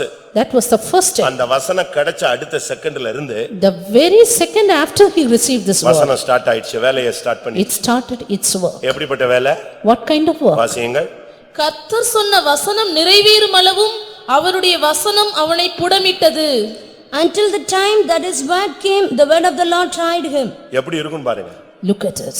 உங்களுக்கு இது பிடிக்காது.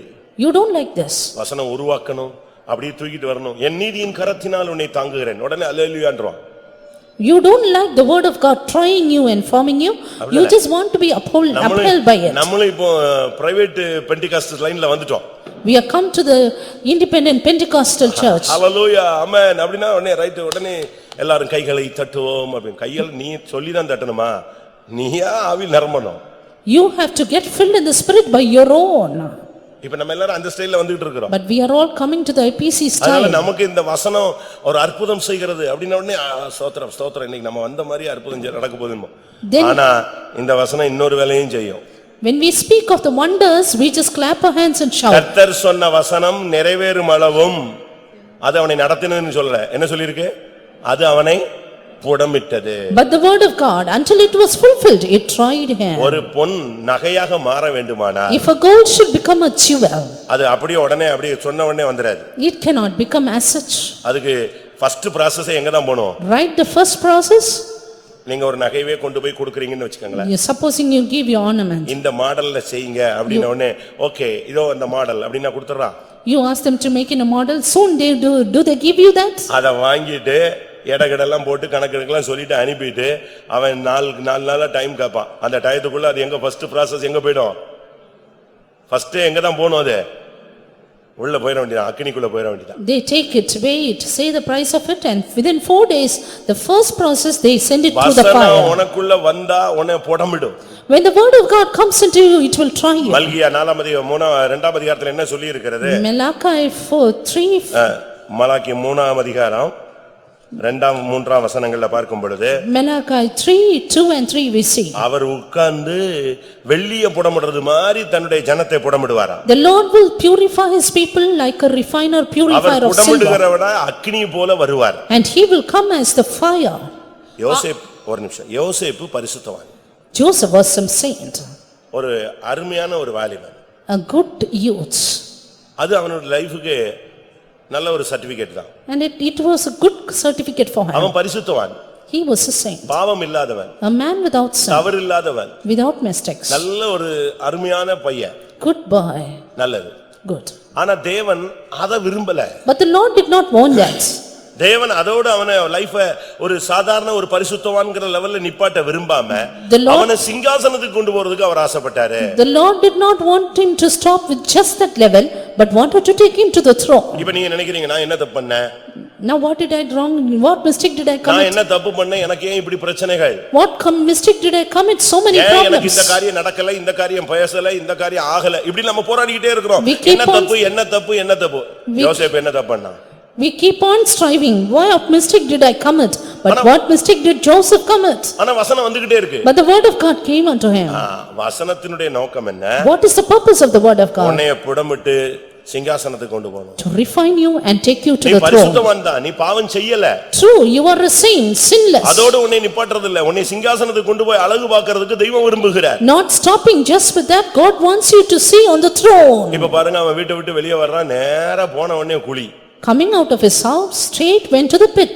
அங்கிருந்து தப்பி போனா அபாண்டமான பழி. From there, so many blasphemies. குழியிலிருந்து தப்பிட்டோன்னு பார்த்தா He thought I am escaping the pit. பயங்கரமான பழியில போய் சிக்கிக்கிட்டான். He went and entangled in a terrible blasphemy. அங்கிருந்து தப்பி போனா சிறைச்சாலை. From there to the prison. அவன் பார்த்தான், சரிதான் புடமிட்டதும் போதும் நாம் பட்டதும் போதும்ட்டான். He thought, yes, it's the right word of God is refining me. யார்ட்டெல்லாமோ சொல்லி பார்க்கறான். And he tried to say something or நான் the other. தப்பே பண்ணல, I did not commit நான் any இந்த mistake. ஊருக்குரியவன் அல்ல, I am not of this இந்த இடத்துக்கு வர்றதுக்கு நான் எந்த துரோகமும் பண்ணல. I have not committed any என்னமோ treachery. புலம்பி பார்த்தான், ஒண்ணும் நடக்கல. He tried to lament, but nothing happened. ஆனா வசனம் அவனை புடமிட்டுக்கிட்டே இருந்துச்சு. The word of God refined him. நீ அந்த சிங்காசனத்துக்கு வர்ற வரைக்கும், அந்த சீயோனுக்கு வர்ற வரைக்கும் நீ பாவம் செய்யல. ஆனா சிங்காசனத்தின் மேன்மையான இடத்தை பெறும்படியாக கர்த்தருடைய வசனம் உன்னை புடமிடும். You may be sinless, but that you might reach an excellent state of Zion, the Lord, the word of God will try you. அதத்தை நீங்க விளங்கணும், விசுவாசிக்கணும். And that will believe and work in you. கர்த்தர் சொன்ன வசனம் நிறைவேறும் அளவும் அந்த வசனம் யோசேப்பை புடமிட்டது. The word of the Lord tried Joseph until it was fulfilled. நம்ம சொல்லிடுறோம் ரொம்ப சிம்பிளா, யோசேப்பின் வாழ்க்கையில அப்படி போனான்னு இப்படி போனான்னு. நீ போனாதானே தெரியும். ஒரு நாள் உங்களை யாராவது ஒன்னு சொல்லிட்டா நீங்க படுத்துற பாடும் படுகிற பாடும் எப்படி இருக்கு. In a very simple way we trace out the life of Joseph, but once you have a false accusation, you can see what all the ways he was striving. கணக்கா ஜெயில்ல கிடந்தாங்க. Years together he was in the prison. கேள்வி இல்ல, without question, விசாரணை இல்ல, without inquiry, பட்சமா பேச ஆள் இல்ல. no one in favor. அவன் ஜெயில கிடந்தா, அவன் எகிப்தியனா இருந்திருந்தா மனைவி வருவா, புருஷன் வருவான், பிள்ளை வரும், எவனாவது வருவான். இங்க யாருமே கிடையாது, ஒரு அனாதை. Had he been an Egyptian, people would have come to visit him, but now he is an orphan. யாருமே விசாரிக்க முடியாது. None to inquire. எப்படி இருக்கும்னு யோசிச்சு பாருங்க. Just imagine the இவன் state. இங்க கிடக்கான அவங்க அம்மாவுக்கும் தெரியாது, அப்பாவுக்கும் தெரியாது, அண்ணனுக்கும் தெரியாது, ஒருத்தனுக்கும் தெரியாது. His parents, his brothers did not know he was here. நான் சென்னை சென்ட்ரல் ஜெயில ஒரு ட்ரிப் சாட்சி சொன்னேன். Once I testified in the central jail at Chennai. முடிஞ்ச உடனே அநேகர் என்னைய பார்த்தாங்க. Soon after that, many came to see me. அதுல ஒருத்தன் வந்தான். One person came. பாவம். அண்ணே, Poor man. அண்ணே நான் ஒரு அட்ரஸ் தரேன், அதுக்கு ஒரு லெட்டர் போடுவீங்களா? He said, I shall give an address, will you write a letter to it? குடு, என்ன விஷயம் கேட்டேன். Give, what is the matter? நான் ரோட்ல வரும்போது என்னை பிடிச்சு கொண்டு வந்து உள்ள வச்சிட்டாங்க. They put me in the prison when I was in the road. அவன் ஒரு ஏதோ தப்பு பண்ணிருக்கான், போலீஸ் அவனை எங்க பாத்துருச்சு, ரோட்ல பிடிச்சிருச்சு, அப்படியே கொண்டு வந்து அரெஸ்ட் பண்ணி ஜெயில உள்ள தள்ளிவிட்டான். The policeman took him when he was going by the road and he was arrested. அப்பெல்லாம் இந்த செல்லுகள் எல்லாம் கிடையாது. That time there was no mobile. அதனால அவனால செய்தி எங்க கொடுக்க முடியல, என்னைய பிடிச்சிருக்காங்க, நான் உள்ள இருக்கிறேன் அப்படின்னு சொல்றதுக்குலாம் என்ன இல்ல, டைம் இல்ல. நேரா பிடிச்சாங்க, மேஜிஸ்ட்ரேட்டை கொண்டு போனாங்க, 15 நாள் காவல், 30 நாள் காவல், ஒழுதிக்கு விட்டான். Because he was directly taken to the custody of the policeman, he could not give the message to his people at home. அவன் சொல்றான், எங்க வீட்ல நான் இப்ப எங்க இருக்கேனே தெரியவே தெரியாது. My people at home do not know where I am. இவங்களும் செய்தி கொடுக்கல. And he could not give the message to them. எங்க வீட்ல எங்க அம்மா எல்லாம் ரொம்ப பரிதபிச்சிட்டு My இருப்பாங்க. people at home will be worried about me. நான் ஒரு அட்ரஸ் தரேன். Let me give you the address. அதுல உங்க மகன் சென்ட்ரல் ஜெயிலில் இருக்கிறான், போய் பாருங்கள்னு போட்டு நீங்க எழுதி போஸ்ட் பண்ணிடுங்க. அது கிடைச்சிருச்சுன்னா போதும், யார் வந்துருவா? நான் சொன்ன ஒரு பேப்பர்ல எழுதி தான்னு, எங்கேயோ போய் ஒரு கிழிஞ்ச பேப்பர் எடுத்து வந்து வேகமா அட்ரஸ் எழுதி கையில கொடுத்துட்டான். வாங்கி பாயில போட்டு நான் பண்ணிட்டேன். And he said, just post it saying, your son is in the prison, come and see him. எப்படி இருக்கும் பாருங்க. Look at the stage. யோசிச்சு பாருங்க. Just think about it. அவனுக்காவது ஒரு லெட்டர் போடுறதுக்கு நான் ஒருத்தன் வந்து சேர்ந்தேன். At least for him, I was there. ஆனா யோசேப்புக்கு ஒருத்தனுமே கிடையாது. But none for Joseph. அவனா புலம்பி, அவனா அழுது, அவனா கண்ணீரை தொடச்சுக்கணும். He himself should cry, he himself should wipe the tears. அவனா துக்கப்படுவான், அவனே அழுவான், அவனே ஸ்தோத்திரம் பண்ணுவான். ரைட், ஓகே, அது பிறகு ஸ்தோத்திரம் பண்ணிட்டு அமைதியா இருந்துக்கணும். He himself will be grieved, he himself will praise God and then be silent. அப்படி ஒரு பாதை. Such a path. அதுதான் புடமிடுதல் பாதை. A path of refining. இந்த பாதையில யாராவது போயிட்டு இருக்கீங்களா? Is anyone going through this நான் path? தானங்க போய்கிட்டு இருக்கிறேன் அப்படிங்கறீங்களா? Do you tell I'm நான் going? தானே இல்ல, நாங்கள் தானே, நாம் தானே போகிறோம். So many of us, we ourselves are going. நம்மில் அநேகர் நான் ஒரு ஆள் தான் மாட்டிக்கிட்டு இருக்கேன்னு நினைப்பான். பக்கத்துல உள்ளவன் சொல்லுவான், நான் உன்னையோட 3 வருஷத்துக்கு முன்னாலேயே மாட்டிருக்கேன். Many of us think, I alone am caught in this path, but many others are there. ஒவ்வொருவருக்குள்ளேயும் இந்த வசனம் ஒரு புடமிடுதலின் வேலையை செஞ்சுக்கிட்டே இருக்கு. The word of God does a work of refining in every one of us. அந்த நேரத்துல தான் நம்ம பரிதவிச்சு குழியில கடந்து கத்தி கதறி அழுது உருண்டுறோம். It is then we weep and lament and cry out right in the pit. என்ன பண்ணனே தெரியாது. We don't know what to do. நம்ம நியாயத்தை பேச முடியாது. We can't justify. நியாயத்தை சொல்ல முடியாது. We cannot tell out the truth. நியாயத்தை காது கொடுக்க கேட்க ஒருத்தனுமே கிடையாது. There's none to hear the justice. நம்முடைய சத்தம் எல்லாம் அப்படி எதிரொலியா வந்துகிட்டே இருக்கும். All are low, justice just echoes. எப்படி இருக்கும் நீங்க யோசிச்சு பாருங்க. Just think. அவர் நிர்பந்தமான ஒரு சூழ்நிலை. Pitiable situation. ஆனா இந்த வசனம், But this word, அவனை உருவாக்குற வரைக்கும் போராடிட்டே இருக்கு. it tried until it formed him. அவனை அழகா ஒரு இடத்துல கொண்டு போய் குழியில போட வச்சு, அங்கிருந்து போத்திபார் வீட்டுக்கு கொண்டு போய், அங்கிருந்து சிறைச்சாலைக்கு போய், பாதைகள் வித்தியாசமாக இருந்தாலும், அற்பமான ஆரம்பமா இருந்தாலும், முடிவு எப்படி இருந்துச்சு? சம்பூர்ணமா மாறி. Though his beginning was small, his end was the increase, because though paths differed, though he was put into the pit and then into the prison, but everything was done by the word of God. யாக்கோபு அவன் மேல் கரிசனை இல்லாவிட்டாலும் தேவன் அவன் மேல் கரிசனை உள்ளவராய் இருந்தார். Though Jacob was not concerned about him, God was. நீ போன பாதை அவருக்கு தெரியாதுன்னு நினைக்காத, அவர் அங்கதான் இருக்கிறார். Don't think God doesn't know the path, he is there. அதனால்தான் ஏசாயா தீர்க்கதரிசி சொன்னா, அவர்களுடைய நெருக்கங்களில் அவரும் நெருக்கப்பட்டார். Therefore Isaiah the prophet said, in all their afflictions he was afflicted. அதனாலதான் கொரிந்தியர்ல பவுல் சொல்றாரு, அவர்களோடு அந்த ஞான கன்மலை நடந்தது. Therefore in Corinthians Saint Paul says, the rock of ages, it went along with them. உனக்குள்ள ஒரு வசனம் பேசுதுன்னா உனக்குள்ள ஆண்டவர் இருந்து பேசுறாருன்னு அர்த்தம். If the word of God is speaking within you, God is speaking to உனக்குள்ள you. ஒரு வசனம் உனக்கு ஏவுதல் வருது ஞாபகத்துல வருதுன்னா உன்னோடு தேவனுடைய டச்சிங் இருக்குன்னு அர்த்தம். If you reminded, urged by a word of God, that means God is touching you. இப்ப நான் இந்த பிரசங்கம் பண்றேன். I am preaching now. இத நான் பல இடத்துல பண்ணிருக்கலாம். I have made it in many ஆனா places. நேத்து காலையிலேயே இது வந்துருச்சு. But right yesterday morning it came to வசனம் me. என்ன செய்கிறது? What does the word of God do? என் வார்த்தை என்ன செய்யறதுன்னு சொல்லு. Tell what my word does. அதனால இவங்க படிக்கிற வசனங்கள்லாம் எதையோ சும்மா ஒரு கான்செப்ட் மாதிரி தத்துவ ரீதிகள்ல படிச்சிட்டு போயிராம. Therefore don't just read it in a philosophical way. சங்கீதம் 107 சங்கீதம். Psalm 107. 20 வசனம். Verse 20. 107 சங்கீதம் 20 வசனம். 107:20 of Psalm. அவர் தமது வசனத்தை அனுப்பி அவர்களை குணமாக்கி அவர்களை அழிவுக்கு தப்புவிக்கிறார். He sent his word and healed them and delivered them from their destructions. அவர் தம்முடைய வசனத்தை அனுப்பி அவர்களை குணமாக்குகிறார், அழிவுக்கு தப்புவிக்கிறார். He sent his word and healed them and delivered them from the destructions. வியாதிப்பட்டவனுக்கு ஒரு மருந்து கொடுக்கிறது மாதிரி, As to a sick man medicine is treated. இல்லாவிட்டா ஒரு இன்ஜெக்ட் பண்ற மாதிரி, As he's been injected. இல்லாவிட்டா ஏதோ ஒரு ட்ரீட்மெண்ட் கொடுக்கிற மாதிரி, As some treatment done upon him. அப்படிப்பட்ட மனிதனுக்கு தேவனுடைய வார்த்தை வருமானால், When the word of God meets that person, அவனுக்கு உலக பிரகாரமான மருத்துவம் தேவையில்லை. worldly medication is not necessary. வசனத்தின்படி வாழ்கிறவனுக்கு வசனமே அவனை குணமாக்கும். To him that liveth by the word of God itself will heal him. வசனத்துக்கு கீழ்ப்படிகிறவனுக்கு வசனமே ஔஷதம். To him that obeyeth the word of God is the medicine. வசனத்தின்படி வாழ்க்கையை அமைத்துக் கொண்டவனுக்கு வசனமே அவனுக்கு ஜீவன். To him that sent his life by the word of God is his life. எந்த வியாதியஸ்தனுக்கும் ஒரு வார்த்தை கிடைச்சா போதும். Any sick man, if he receives the word, உனக்கு நான் என்ன செய்ய வேண்டும்? what should I do to you? உடனே அவன் சொன்னா, ஆண்டவரே நான் பார்வை அடைய வேண்டும். He said, Lord, I should receive உடனே sight. இயேசு என்ன சொன்னாரு? Soon what did Jesus say? நீ வாசனுக்கு போ, கண்ணில் உனக்கு லென்ஸ் மாட்டி விடுவார்கள். அப்படியா சொன்னாரு? Go to the gate and they will put lens in your eyes. Did they என்ன say சொன்னாரு? that? What did he say? பார்வை அடைவாயாக. Receive sight. அந்த வார்த்தை வந்து அவனுக்குள்ள டச் ஆகும்போது பட்டுன்னு கண்ணு தெரிஞ்சிருச்சு. The word of God touched him and he received it. எப்படி இருக்கும் நீங்க யோசிச்சு பாருங்க. Just imagine. அந்த கண்ணுடைய அந்த கருவிழி படால்னு அப்படி திறந்து பார்வை உண்டாயிடுச்சு. Suddenly the apple of the eye opened and he saw. ஒரு பிள்ளைக்கு கண்ணு இல்லாம பிறந்துச்சா? A child born without eyes. அவங்க பேரண்ட்ஸ் அழுதாங்க. Their parents cried. புருஷன் விசுவாசித்தான். Husband believed. அத சாட்சி சொல்லும்போது சொல்றாங்க கண்ணு முளைச்சிருச்சு. And the eye came off. ஏன் முளைக்காது? How will it not? ஆண்டவர் ஒரு மனுஷனுடைய கண்ணுல சேர பூச்சி தேர குலைச்சு பூசினார். The Lord, he applied the mud upon the eyes of a man. உடனே அவனுக்கு பார்வை கிடைச்சு. And soon he received the sight. ஆண்டவருடைய வார்த்தை, the word of God, உன்னை குணமாக்கும். it will heal you. இன்னைக்கு நீங்க வியாதியில வந்திருக்கலாம். Today you may be coming with sickness. உன் வேதனை நீங்கி சுகமாயிரு. உடனே அந்த வேதனை போயிடுச்சே. And Jesus said, "Be whole of thy plague," and it left. அந்த வார்த்தை தான் இன்னைக்கு உனக்கு தேவை. That's what you need it today.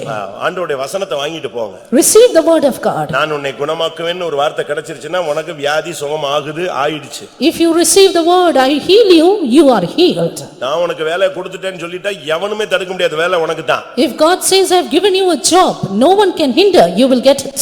ஒரு சகோதரன் வந்து நம்முடைய ஒரு விசுவாசி இன்னொருத்தரோட பார்ட்னர் சேர்ந்தார். One of a believer joined a partner with another person in his business. கொஞ்சம் சின்ன ஒரு fabrication company. It was a little fabrication company. அது கூட சேர்ந்தது ஒரு Hindu. And the man who joined with him was a Hindu man. இவர் என்ன சொல்லிட்டாரு? But what did he say? பூஜை போடக்கூடாது. You should not make the pujas. You should not worship the idol. அப்படினா தான் நான் உங்க கூட partner. Then I will be the partner. அவன் சொன்னா எனக்கு பூஜையே வேண்டாம் ஒண்ணு வேண்டாம் கம்பெனி நல்லா இருந்தா போதுங்க. He said I don't want anything, let the company be good and okay.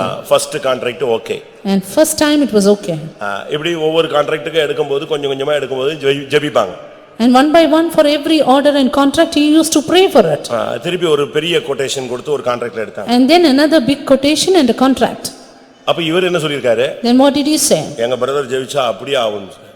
My brother, if he prays, it will happen so. எங்க சர்ச்சில ஜெபிச்சிட்டா அப்படியே நடக்கும். If they pray in our church, it will happen. இவர் போய் அங்க கொடுத்தாங்க. He went and prayed. ஆனா அங்க இவர் கொடுத்ததை விட ஒருத்தன் குறைஞ்ச கொட்டேஷன் கொடுத்து ஒரு மார்வாடி எடுத்துட்டான். And there was another person who gave a lesser quotation and took the step. உடனே இந்த இந்து சகோதரன் கேட்டாரு. And so the Hindu brother said, சர்ச்சில ஜெபிச்சா கிடைக்கும்னு சொன்னீல. You told you will get in the church. 2-3 கிடைச்சது. You got 2 and 3. இப்போ இது failure ஆயிடுச்சு. Now this is a failure. உடனே அவர் என்கிட்ட வந்தாரு. Then he came to me. என் கூட இருக்கிற இந்து பார்ட்னர் இப்படி கேக்குறான். My Hindu partner is asking me this.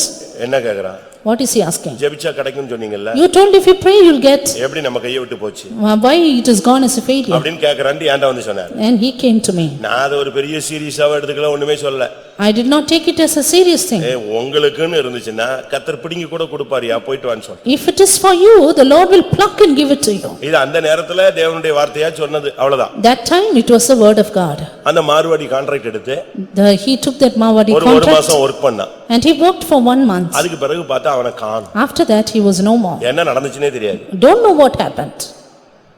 திடீர்னு ஒரு நாள் கால் வருது, இவங்களை கூப்பிடுறாங்க, நீங்க தானே செகண்ட் கோட்டேஷன், வாங்க ஜாப் ஸ்டார்ட் பண்ணுங்க. Suddenly the call came and they said, you are the second quotation, come and start your job. இது நடந்து ஒரு 20 வருஷம் இருக்குன்னு வெச்சுக்கோங்க. I think it is 20 years since it happened. இன்னைக்கு வரைக்கும் அந்த கான்ட்ராக்ட் இருக்கு. Until today that contract has been done. இன்னைக்கு கான்ட்ராக்ட் ஓடிட்டு இருக்கு. Until today it is running. அன்னைக்கு பிடிங்கி கொடுத்த தெய்வம் இன்னைக்கு எப்படி இருக்காரு, அதுல உண்மையா தான் இருக்காரு. That God who gave it to them is faithful even today. இன்னைக்கு அந்த இந்து சகோதரன் ஒரு சபையினுடைய மெயின் விசுவாசி. And that Hindu brother is one of our main believer. பக்கா பிலீவரா மாறிட்டாங்க. And he has become a believer.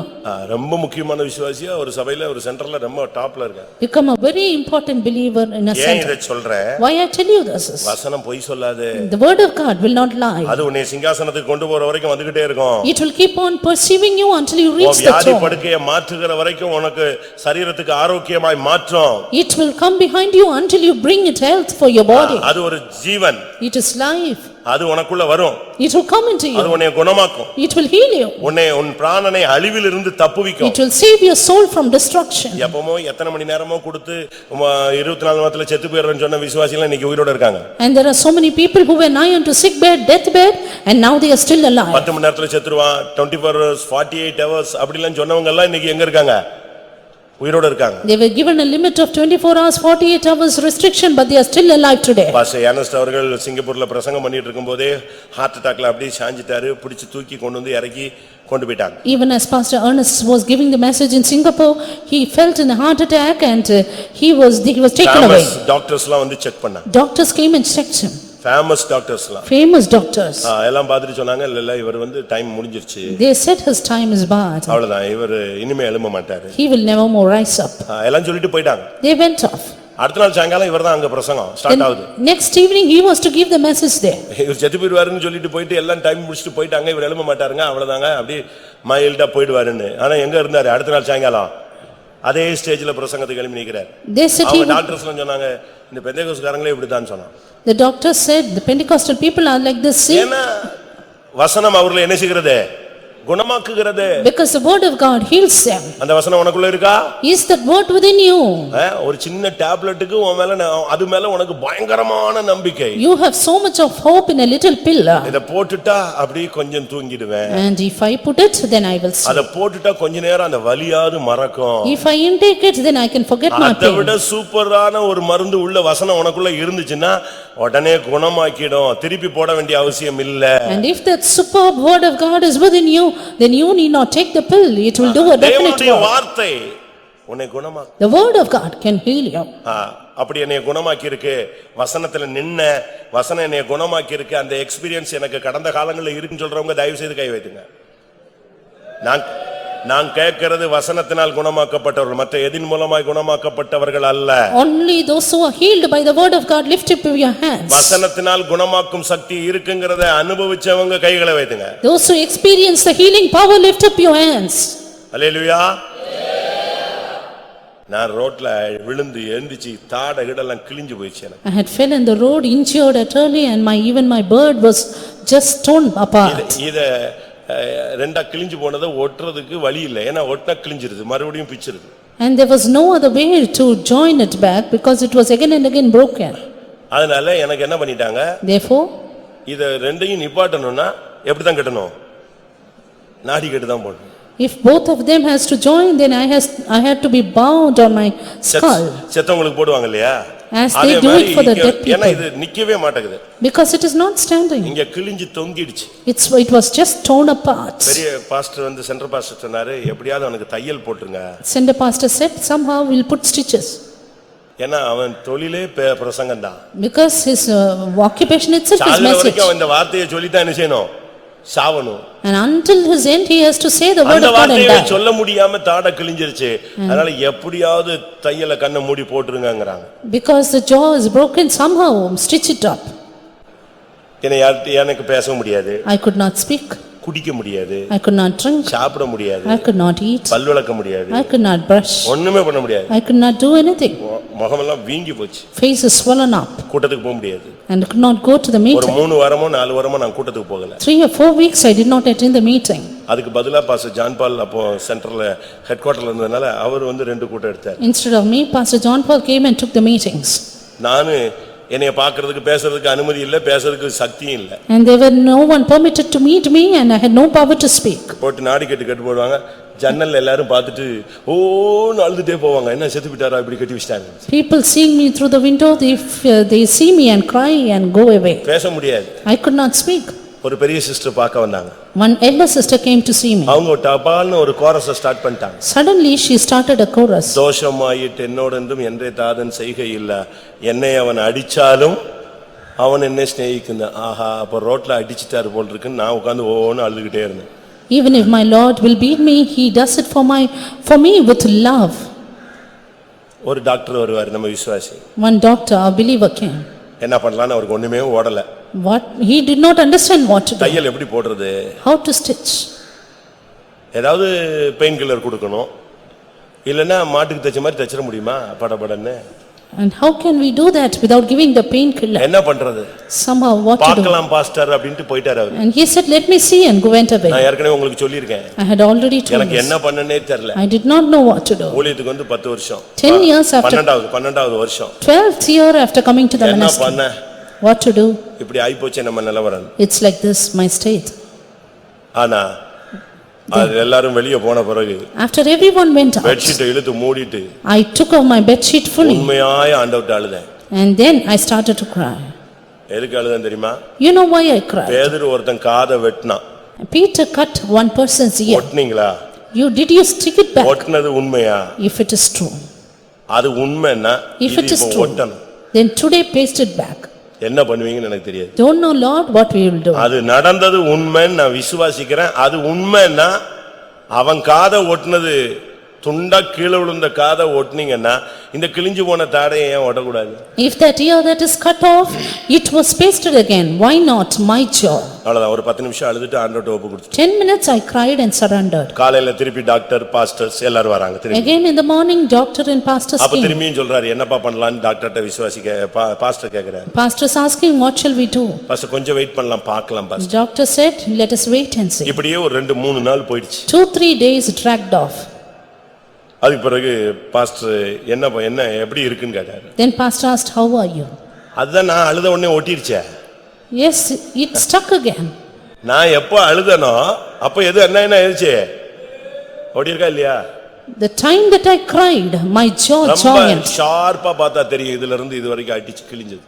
And it was பல்லெல்லாம் அடிச்சு நொறுக்கி ஊர்ந்துட்டேன் நான். It was totally torn apart because of my injury. ஒரு இடத்துல ஒரு பிசாசை துரத்திட்டு Once casting out devil in a place, இன்னொரு இடத்துல அப்பாயின்ட்மென்ட் பிசாசை துரத்துறதுக்கு. and I was appointed to cast out the devil in another place. போயிட்டு இருக்கேன். I am just moving. அங்க பிசாசை துரத்தி க்ளோஸ் பண்ணிட்டு அடுத்த இடத்துக்கு பிசாசு துரத்த போயிட்டு இருக்கேன். அந்த பையன் வெயிட் பண்ணிக்கிட்டே இருக்கான், நான் வருவேன்னு. நான் இங்க எங்க இருக்கிறேன்? நடு ரோட்ல இருக்கேன். And the boy in the other place was waiting for me, but I was in the road. ஆனா ஆண்டவருடைய கிருபையில அப்படியே ஓட்டிச்சு. But by the grace of God, that pasted back. உனக்கு அந்த வசனம் வரும் இன்னைக்கு. And the word of God will come to you today. என்னென்ன ஒட்டலையோ ஒட்டும். Whatever is not sticked back, it will stick. என்னென்ன சுகமாகலையோ அது சுகமாகும். Whatever is not healed will heal. அது குடல் புண்ணா இருந்தாலும் சுகமாகும். Even it will be ulcer, you will be கேன்சரா healed. இருந்தாலும் வார்த்தை வந்தா கேன்சர் எங்க நிக்கிறது? Cancer can be healed by the word of God. வார்த்தையை அனுப்பி அவர்களை குணமாக்கி அவர்களை அழிவுக்கு தப்புவிக்கிறார். He sent his word and healed them and allowed them from destruction. எங்க செட்ல ஒரு 40 பேர் இருந்தோம். We were 40 in our batch. நாங்க எங்க ஊழியத்துல 84 பேட்ச்ல 40 பேர். 40 in our 84 batch in the ministry. 26 பேர் மலேரியால படுத்துட்டாங்க. 26 were sent to the ministry. எல்லாம் ஹாஸ்பிடல் மாதிரி படுத்து கிடப்பாங்க. And they were all in the sick bed. எல்லாம் சிரிச்சு பேசிட்டு இருப்பான், நல்லா இருப்பான். They were all happy enough. 2 மணினா கரெக்ட்டா 2 மணிக்கு அவனுக்கு 1 மணி அந்த டைமுக்கு அது வந்துரும். Everyone will get a malarial fever exactly at that time. கடைசில எனக்கும் வந்துருச்சு. I also got it. ஜுரம் வந்துருச்சு. The fever came. ஆனா மலேரியா கிடையாது. It was not malaria. என்னையும் கொண்டு போய் அங்க போட்டாங்க. And they put me in the bed. எனக்கு ரொம்ப கஷ்டமா இருந்துச்சு. I was so sad. பசமா வந்து சிக்கிட்டோம் போல் இருக்கேன். And I got entangled at the right time. கடைசில நைட்ல ஒரு ஜெபம். In the night I made a prayer. அப்ப பொறுப்பா இருந்தவர் சொன்னாரு, தம்பி நீ இங்க வந்து படுக்கிறதுல நீ இன்ட்ரெஸ்ட் பண்ணாத, ஓடியே போய்டு உன் ரூமுக்குனாரு. My in charge, he said, you just go away to your room, don't be in this bed. அந்த நேரத்துல நான் நைட் ஜெபம் பண்ணேன். Then I prayed in the night. அன்னைக்கு நான் ஒரு தப்பண்ணேன்னு இல்ல, ஒரு பிரெட் எடுத்து சாப்பிட்டேன். I went and ate a bread. That was the mistake I committed. உடனே அந்த இன்சார்ஜ் வந்து என்னைய பிடிச்சிட்டாரு. Soon the in charge came and took me. இது மலேரியாக்கு வந்த சாதாரண ஜுரம் வந்தவெல்லாம் சாப்பிடக்கூடாது, பிரெட்டை கொடுத்து. This is only for the malarial fever, not for ordinary fever. ஒரு பிரெட்டை கூட கொடுத்து எடுத்த ஸ்லைஸை புடிக்கிட்டு போயிட்டானேன்னு பயங்கர வருத்தம் எனக்கு. I was so worried. They took away that bread from me. ஒரு பிரெட் கூட கொடுக்காம போயிட்டானே. Not even giving me a bread. அப்படி நினைச்ச உடனே எனக்கு ஜுரம் வந்துருச்சு.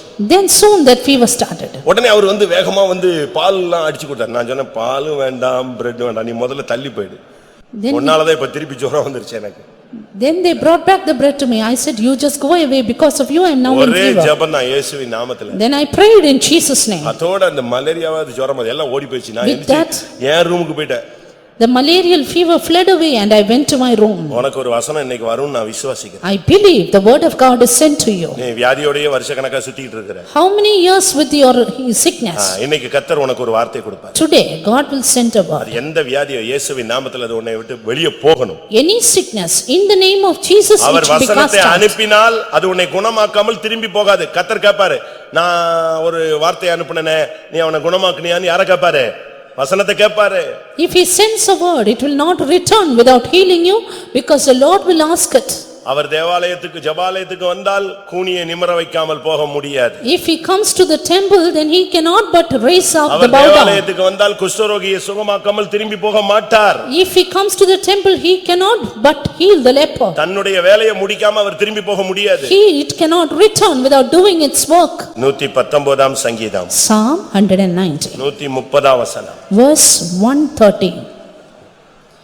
உம்முடைய வசனத்தின் பிரசித்தம் வெளிச்சம் தந்து பேதைகளை உணர்வுள்ளவர்களாக்கும். The entrance of the words giveth light, it giveth understanding unto the simple. பேதைகளை உணர்வுள்ளவனாக்கும். Giveth understanding to the நமக்கு simple. படிப்பறிவு இல்லாம இருக்கலாம். We may be illiterate, புரிந்து கொள்ளக்கூடிய சக்தி இல்லாம have no இருக்கலாம். power of understanding, ரொம்ப ஆழமான உபதேசங்கள் நமக்கு தெரியாம இருக்கலாம். do not know deep doctrines. இன்னும் உலக பிரகாரமா நமக்கு தெளிவான ஒரு அறிவு இல்லாம இருக்கலாம். We may have no worldly wisdom. ஆனா இந்த வசனம் ஒரு மனுஷனுக்குள்ள வந்துச்சுன்னா இந்த பேதையரா இருந்தாலும் அவர்கள் என்ன செய்யறது இல்ல, திசைகெட்டு போகிறது இல்ல. But if the word of God comes into a man, even though they are full, they cannot err. படிப்பறிவே இல்லாதவங்க என்ன அருமையா பிரசங்கம் பண்றாங்க தெரியுமா? Illiterate people, they give beautiful message. பாஷை தெரியாதவங்க என்ன அருமையா பாஷை பேசுறாங்க தெரியுமா? People who know no language, they preach in very different languages. இது உண்மையா நடக்குது.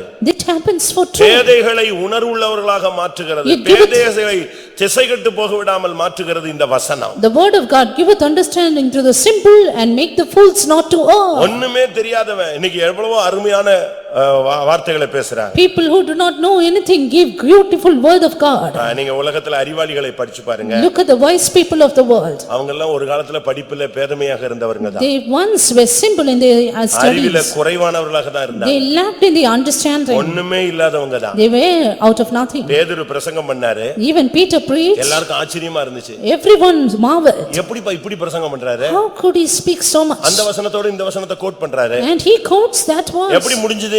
How is it possible? அதுக்கு காரணம் என்ன? Reason. அவங்களே கேட்டாங்க, இவன் கல்லாதவனா இருந்தும் இவ்வளவு அருமையா பேசுறானே. And they said, he is a man இயேசுவின் நாமத்தில் உள்ள அந்த சக்தி, அந்த வசனத்தின் சக்தி உள்ள இருக்கும்போது பேதையர்கள் ஞானிகளாக மாறுவார்கள். And even the power in the word of Jesus can make the simple wise. உங்க பிள்ளைங்க யாராவது படிப்புல குறைவா இருக்காங்களா? If your children lack in wisdom, அறிவில குறைவானவர்களா? they lack in understanding. உங்களில் ஒருவன் ஞானத்தில் குறைவுள்ளவனா இருந்தால் யாவருக்கும் சம்பூர்ணமாய் கொடுக்கிற அவரிடத்தில் கேட்க கடவன். If any one of you lack wisdom, let him ask of God that giveth unto all men liberally. ஒரு இடத்துல என்னைய கன்வென்ஷனுக்கு பிரசங்கம் பண்ண சொன்னாங்க. Once they asked me to give a message in a convention. நைட்டோட நைட்டா என் ஃபெய்த் அவங்க ஓடியே போய்ட்டேன். And within that night itself I went away to my faith home. அன்னைக்கு போகும்போது தான் யோசிச்சுக்கிட்டே போனேன். That day I thought, நான் அப்போ சின்ன பிரதரா இருந்தேன். I was a little junior எல்லாம் brother. ஆயிட்டானான்னு தெரியல. I don't know if I became an elder. மதுராந்தகத்துல அப்பதான் ஃபர்ஸ்ட் ஃபைத்தம் ஸ்டார்ட் பண்ணாங்க. They began their faith home at Madhurandagam. திடீர்னு பார்த்தா வெள்ளிக்கிழமை காலையிலே என்னைய பிரசங்கம் பண்ண வச்சிட்டாங்க. Suddenly, when Friday morning, they wanted me to preach. நான் வியாழக்கிழமை நைட்டே கன்வென்ஷனே வேண்டான்ட்டு போயிட்டேன். Thursday night, I fled away to my faith நான் home. போய் அங்க சேர்ந்துட்ட பிறகு சென்டர் பாஸ்டர் சொன்னாரு அவனை கட்டாயம் திரும்பி வந்து பிரசங்கம் பண்ண சொன்னாரு. After reaching there, the center pastor said he should surely come back and preach. நான் சொன்னேன் ஐயோ ஏதோ சபையில என்னத்தையாவது நான் நீச்சல் அடிச்சுக்குவேன் தத்தக்கன்னு நான் வெளியெல்லாம் வேற கண்ணு வரவே மாட்டேன். பனிஷ்மெண்ட் வேணா கொடுங்க சபையை விட்டு வேணாலும் என்னை இறக்கிக்கங்க நான் கன்வென்ஷன் பிரசங்கிக்க வர மாட்டேன்னு சொல்லி. I said you can even keep me in punishment, take the church away from me, but I cannot come for the message. சரின்னு விட்டுட்டாங்க. Then they left him. 20 வருஷம் தாண்டின பிறகு 20 years passed. திடீர்னு ஒரு நாள் ஒரு அழைப்பு. And suddenly I got an N invitation. சபையில நான் என்னனாலும் பண்ணுவேன். I can do anything in my church. என்ன தலைகீழ பிரசங்கம் பண்ணுவேன் சைடு எப்படி என்னென்ன டிசைன்ல பண்ண சொன்னாலும் பண்ணுவேன். I can do it in any somersault way. ஆனா ஒரு நாள் திடீர்னு கூப்பிட்டு Suddenly they called me. குன்றத்தூர்ல கன்வென்ஷன் சனிக்கிழமை இரவு பேசும்படி உங்களுக்கு அழைப்பு கொடுக்கப்பட்டிருக்கு. And said you are invited to give the message Saturday night at Kundrathur convention. யார் நடத்துறான்னு கேட்டேன். I asked who is pastor conducting. Wesley நடத்துறாரு. He told Pastor Wesley, வரவே மாட்டேன். I will never come. நிச்சயமா வர மாட்டேன். அண்ணா Surely I will never Nagar come. சென்னையில பெரிய சர்ச் அண்ணா நகர் எனக்கு கொடுத்திருந்தாங்க. அதையே புடிங்கிக்கிட்டா கூட பரவாயில்ல. நான் சின்ன சபை கூட போவேன். கன்வென்ஷனுக்கு அவர் முன்னால வரவே மாட்டேன். I was local in charge of Anna Nagar Faith Home. Even if they take away the Faith Home, it's not a matter. I will not எங்க go. சென்டர் பாஸ்டர் அவருக்கு ஃபோன் பண்ணி சொல்லிருக்காரு இப்படி சொல்றான். Then the center pastor called and said to pastor, he is telling like this. அப்படியே அப்படினு அவர் ஒரு சிரிப்பு அப்படியே ஆஃப் பண்ணி விட்டாரு. ஒண்ணுமே பேசல. Pastor Wesley வேண்டாம்னு smiled. சொல்லல ஆமான்னு சொல்லல. He smiled and went silent. எனக்கு சமாதானமே இல்ல. I had no peace. திடீர்னு பாத்தீங்கன்னா வெள்ளிக்கிழமை ஒரு phone. Suddenly a call on Friday. Pastor Wesley வந்து கட்டக்ல ஒரு பாஸ்டர் இறந்துட்டாரு போயிட்டாரு நீ பயப்படாதே அப்படி. Pastor Wesley is gone to Cuttack because a pastor died, therefore you don't fear. அப்படினா நான் வரேன்னு சொல்லிட்டு Then I said I நான் come. போனேன். ஏர்ன கன்வென்ஷன் பிரசங்கம் ஏர்ன. Then I went to the convention message. 7:28 க்கு ஏர்ன 8:28 க்கு ஃபர்ஸ்ட் கன்வென்ஷன் பிரசங்கம் இறங்கிட்டேன். 7:28 I started and 8:28 I finished. எதுக்கு இத சொல்றேன்னா Why I tell this is, அவருடைய வசனம் ஒரு மனிதனை உணர்வுள்ளவனாய் மாற்றும் ஞானியாய் மாற்றும். his word giveth understanding to the simple. உங்களுக்கு போதித்தவங்களை காட்டிலும் உங்களை ஞானியா மாற்றும். It will make wise than your teachers. சங்கீதத்துல அப்படி ஒரு வசனம் இருக்கு. There's a word in Psalms like this. 119ஆம் சங்கீதம். Psalm 119. உன்னுடைய சத்துருக்களை காட்டிலும் உன்னை ஞானம் உள்ளவனாய் மாற்றும். It can make you wise than your enemies. உனக்கு போதித்தவர்களை காட்டிலும் உன்னை அறிவுள்ளவனாய் மாற்றும். It can make you wise than your teachers. முதியோர்களை பார்க்கிலும் உன்னை ஞானம் உள்ளவனாய் மாற்றும். Wise than the aged. 119ஆம் சங்கீதம் 98 99 100. Psalm 119 verses 98, 99, 100. நீர் உம்முடைய கற்பனைகளை கொண்டு என்னை என் சத்துருக்களிலும் அதிக ஞானமுள்ளவனாக்குகிறீர். அவைகள் என்றைக்கும் என்னுடனே இருக்கிறது. உம்முடைய சாட்சிகள் என் தியானமாய் இருக்கிறபடியால் எனக்கு போதித்தவர்கள் எல்லாரிலும் அறிவுள்ளவனாய் இருக்கிறேன். உம்முடைய கட்டளைகளை நான் கை கொண்டிருக்கிறபடியால் முதியோர்களை பார்க்கிலும் ஞானமுள்ளவனாய் இருக்கிறேன். சத்துருக்களை பார்க்கிலும் போதித்தவர்களை பார்க்கிலும் முதியோர்களை பார்க்கிலும் இந்த வசனம் உன்னை உணர்வுள்ளவனாக ஞானியாக மேன்மையாக மாற்றும். The word of God makes you wiser than your enemies, wiser than all your teachers and than the ancients. ஏன்? Why? இந்த வசனத்துக்கு ஒரு சக்தி உண்டு. The word of God அது உன் has a power. பாதைக்கு தீபம். It is a light unto your paths. 119ஆம் சங்கீதம் 105ஆம் வசனம். 119, 105. உம்முடைய வசனம் என் கால்களுக்கு தீபமும் என் பாதைக்கு வெளிச்சமுமாய் இருக்கிறது. எப்படி? உம்முடைய வசனம் என் கால்களுக்கு தீபம். Thy word is a lamp unto my feet. என் பாதைக்கு அது வெளிச்சம். It's a light unto my இந்த paths. வசனம் உன் கூட வரும் பொழுது எந்த இருள்ல போனாலும் உனக்கு ஒரு வெளிச்சம் உண்டாகிட்டே இருக்கும். When the God of God is with you, in any place you will have the light. கர்த்தருடைய வார்த்தையை நீங்க அப்படி பிடிங்க. Believe, hold on the word of கர்த்தருடைய God. வார்த்தை உனக்கு முன்னால வெளிச்சமா வந்துகிட்டே இருக்கும். The word of God will be light before you. அது உன் பாதைக்கு வெளிச்சம். It is a light unto your உன் paths. கால்களுக்கு அது ஒரு தீபம். Lamp unto your feet. நீ பேதையா இருந்தா உன்னை ஞானியாய் உணர்வுள்ளவனாய் மாற்றும். If you are simple, it will give it you understanding. இந்த வார்த்தை உனக்கு பொறுமையை கொடுக்கும், This- ஆறுதலை கொடுக்கும். This word will impart patience and comfort in you. ரோமர் 15:4. Romans 15:4. கர்த்தருடைய வசனம் பொறுமை.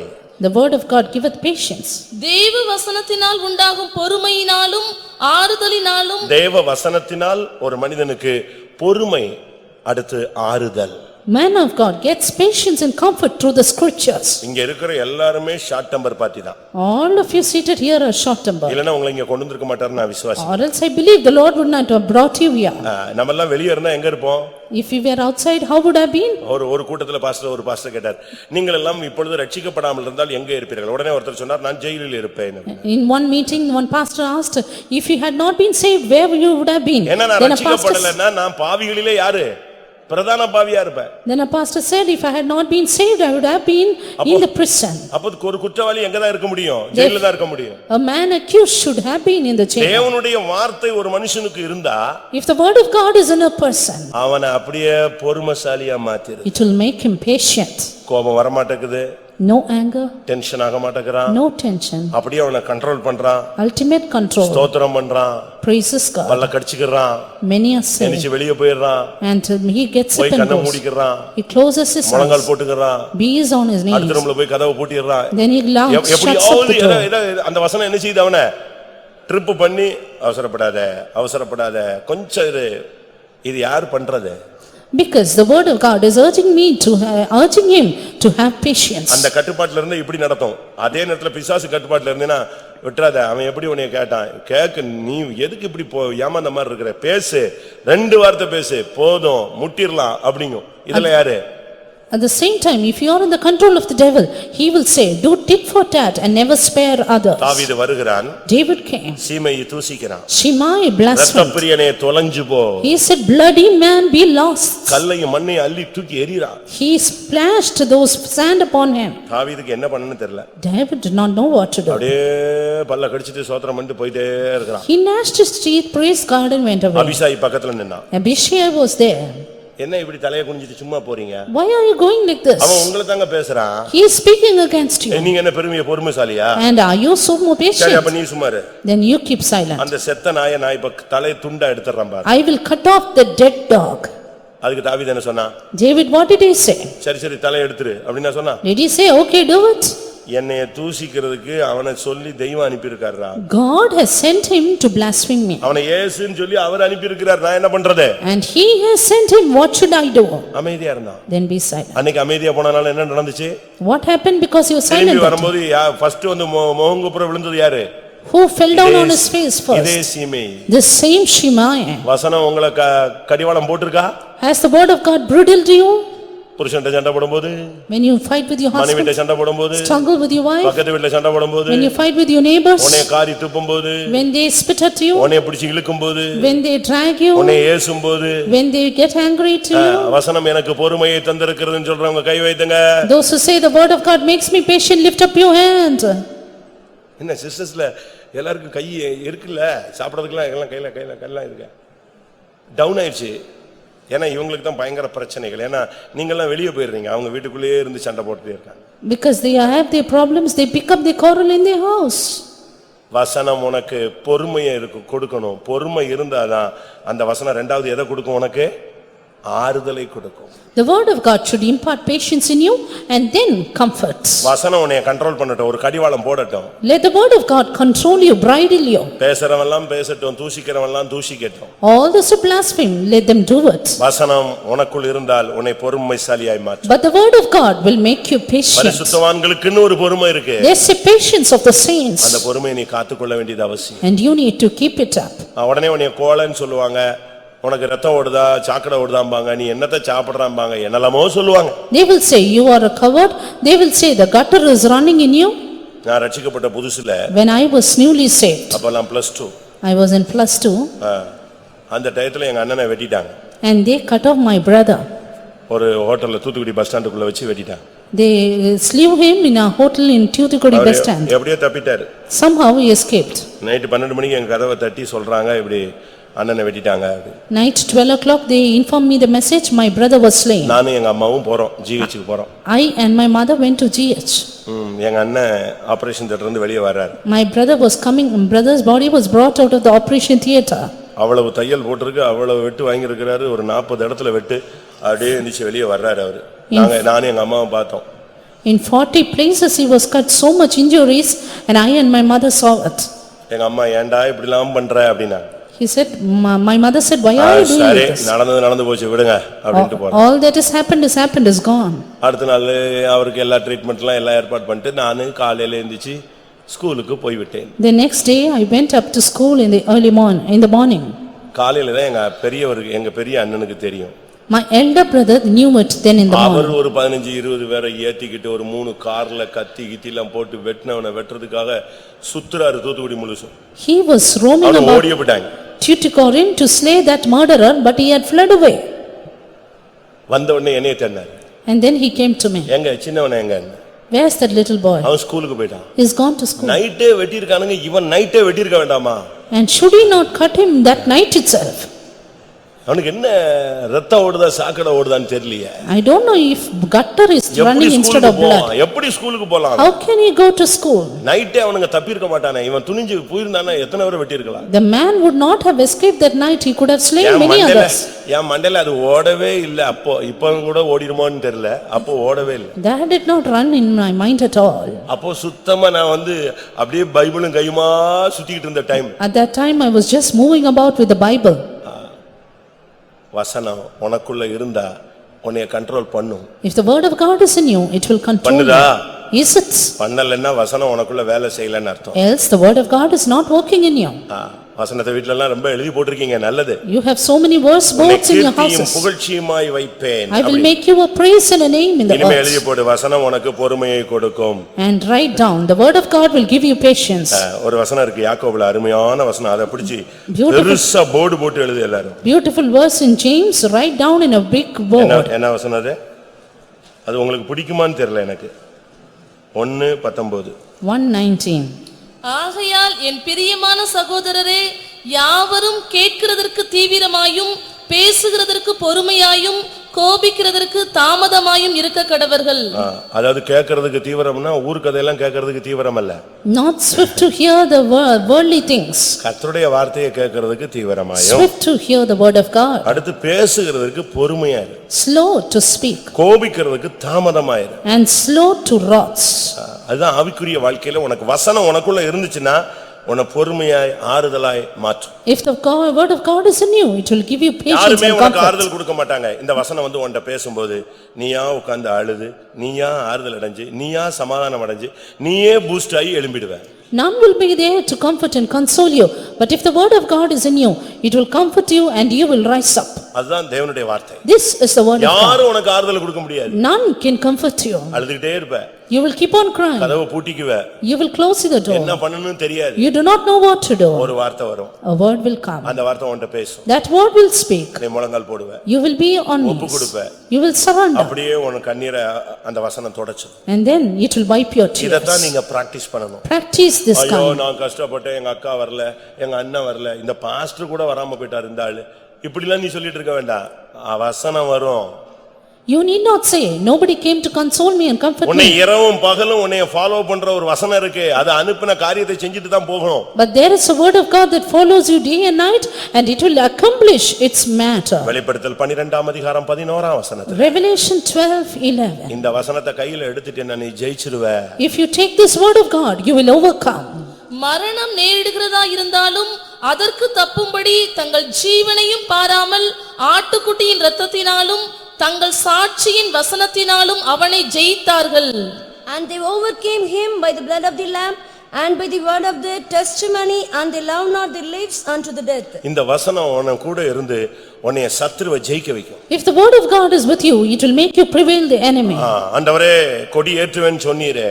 Lord, you said, I'll set up the banner. உன் சத்துருக்கு சரிக்கட்டுதலை காண்பாய் என்று சொன்னீரே. You will see me நீ poverting சும்மா your இரு, enemies. நான் உனக்காக யுத்தம் பண்ணுவேன்னு You சொன்னீரே. said, stand still and I will fight for you. சமாதானத்தின் தேவன் சாத்தானை உன் காலின் கீழே நசுக்கி போடுவார் என்று சொன்னீரே. And you said, the God of peace shall bruise Satan under your feet. மோசே இப்படியே சொல்லி தான் சொன்னீரேன்னு சொல்லியே ஆண்டவரை இழுத்து கொண்டு வந்து ஜெயிச்சிட்டான். Moses all the time brought down the Lord saying, "You sit like this," and he prevailed. உனக்கு சொன்ன வார்த்தைகள் எல்லாம் வெயிட்டிங்ல இருக்கு. All the words that God said to இந்த you is வசனத்தை waiting. வச்சு நீ ஜெயிக்கலாம். And you can prevail by this பிசாசை word. ஜெயிக்கலாம். You can overcome Satan. செய்வினையை You ஜெயிக்கலாம். can overcome sorcery. பாவத்தை You ஜெயிக்கலாம். can overcome sin. மாம்சத்தை You ஜெயிக்கலாம். can overcome flesh. உலகத்தை You can ஜெயிக்கலாம். overcome the world. உலகத்தில் இருக்கிறவனில் உனக்குள் இருக்கிறவர் பெரியவர். He that is in you is greater than he that is in the இந்த world. வசனத்தை வச்சு வலு சர்ப்பத்தை நீ ஜெயிக்கலாம். You can prevail the dragon by this word. அவருடைய இரத்தத்தினாலும் சாட்சியின் வசனத்தினாலும் வலு சர்ப்பத்தை அவர்கள் ஜெயித்தார்கள். And they overcame the dragon by the blood of the lamb and by the word of their testimony. இயேசுட்ட வந்து பிசாசு வசனம் பேசுறான். Jesus, the devil came and spoke the word to இயேசு என்ன Jesus. சொன்னாரு? What did Jesus say? அடுத்த ஒரு வசனத்தை அடிச்சாரு. He told the next word. இவன் வசனத்தை வச்சே பேசினா அவர் வசனத்தை வச்சே அவன் தலையில அடிச்சாரு. The devil spoke with the word and he smote by the இந்த word. வசனத்தை நீங்க கரெக்ட்டா பிடிச்சிட்டீங்கன்னா If you hold on to the word of ஜீவ God, வசனத்தை பிடித்துக்கொண்டு சுடர்களைப் போல நீங்கள் பிரகாசிக்கலாம். you can shine forth as lights holding on to the word of பிலிப்பியர்ல life. சொல்லி இருக்கிறது. Said in ஜீவ Philippians, வசனத்தை பிடித்துக்கொண்டு சுடர்களைப் போல பிரகாசிக்கிற நீங்கள் ye who shine forth as lights holding forth to the word of life, வசனத்துல நில்லு. stand on the word of God. வசனத்துல ஸ்டாண்ட் பண்ணி பாரு. உன்னை ஒருவனும் அசைக்க முடியாது. Then nobody can shake you. வசனத்தை நீ பிடித்தால் நீ ஜெயிப்பாய். If you hold the word, you will prevail. ஏன்னா அது ஒரு பட்டயம். Because that's a sword. வசனம் ஒரு பட்டயம். Word of God is a sword. எபேசியர் 6 அதிகாரம் 17 வசனத்துல வசனமாகிய பட்டத்தை ஆவியின் பட்டயத்தை எடுத்துக்கொள்ளுங்கள். Ephesians 6:17 we see, take on the sword which is the word of God. தேவ வசனமாகிய ஆவியின் பட்டயம். The word of God which is the sword of the spirit. எல்லாவற்றுக்கும் மேலாக Above all, இந்த வசனம் this word உனக்கு உலகத்துல எல்லா பகுதிக்கும் உதவி செய்யும். will help you in all aspects on the earth. சத்துருவை ஜெயிக்க வைக்கும். To overcome the enemy, உன்னை பேதையா இருந்தா உன்னை உணர்வுள்ளவனாய் ஞானியாய் மாற்றும். giveth understanding to the simple, உனக்கு பொறுமை உண்டாக்கும். giveth you patience, ஆறுதல் கொடுக்கும். gives you comfort, உன் பாதைக்கு வெளிச்சம் தரும். gives light to your உன்னை path, குணமாக்கும். heals you, உன்னை உன் அழிவிலிருந்து தப்புவிக்கும். makes you escape உன்னை destruction, புடமிட்டு உருவாக்கும். will try and refine உன்னை you, எந்த சூழ்நிலையும் தாங்கி பிடிக்கும். will may uphold you at உன் all ஆத்துமாவை times, ரட்சிக்கும். will save your உன்னை soul, முதற்பலனாய் மாற்றும். will make you first fruits. எல்லாவற்றுக்கும் மேலாக Above all, யோவான் 17:17 படி John இது 17:17, உன்னை பரிசுத்தமா it will sanctify you. உம்முடைய சத்தியத்தினாலே அவர்களை பரிசுத்தமாக்கும் உம்முடைய வசனமே சத்தியம். Sanctify them through thy truth, thy word is truth.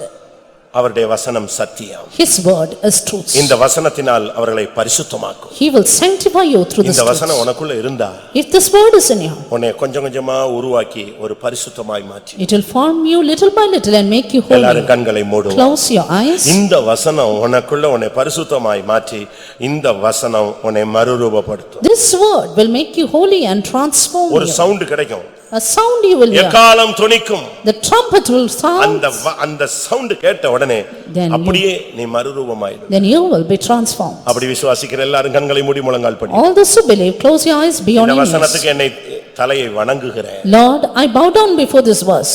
இந்த வசனத்துக்கு என்னை ஒப்பு கொடுக்கிறேன். Lord, I surrender. என்னுடைய வெளிச்சத்தை என்னுடைய பாதையில வெளிச்சத்தை உண்டாக்குகிற வசனத்திலே நான் ஓட விரும்புகிறேன். I want to run through thy word which is a light to my path. எத்தனை பேருக்கு இந்த வசனம் தேவை? How many decide this word? அது அனுப்பின காரியம் வாய்க்கும்படியாகும். This word that it may prosper the thing for which is sent.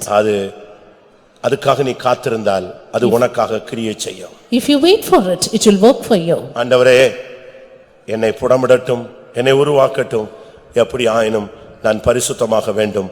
இந்த வசனம் எனக்குள்ள ஆளுகை செய்யட்டும் சொல்றவங்க போடுங்க, கண்களை மூடி முழங்கால் போடுங்க. ஒண்ணும் தப்பு இல்ல, பாவம் இல்ல. All those who say, let the word of God refine me, try me and make me holy.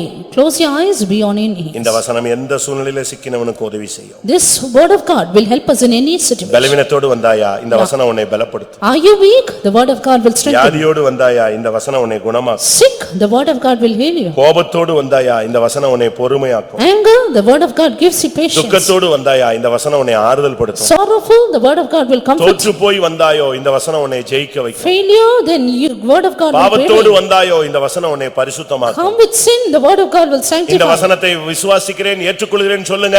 இந்த வசனத்தின் வல்லமை இப்பொழுது நம்முடைய மத்தியிலே இறங்கட்டும். All those who say, I believe and accept the word of God, let the power in the word descend right now. வார்த்தையினால் உன்னை குணமாக்க விரும்புகிறார். He wants to heal by the word. வசனத்தினால் உன்னை தாங்க He விரும்புகிறார். wants to uphold by the word. வசனத்தினால் உன்னை முதற்பலனாய் மாற்ற He wants விரும்புகிறார். to make you first fruit by the word. ஒரு 2 நிமிஷம் டைம்.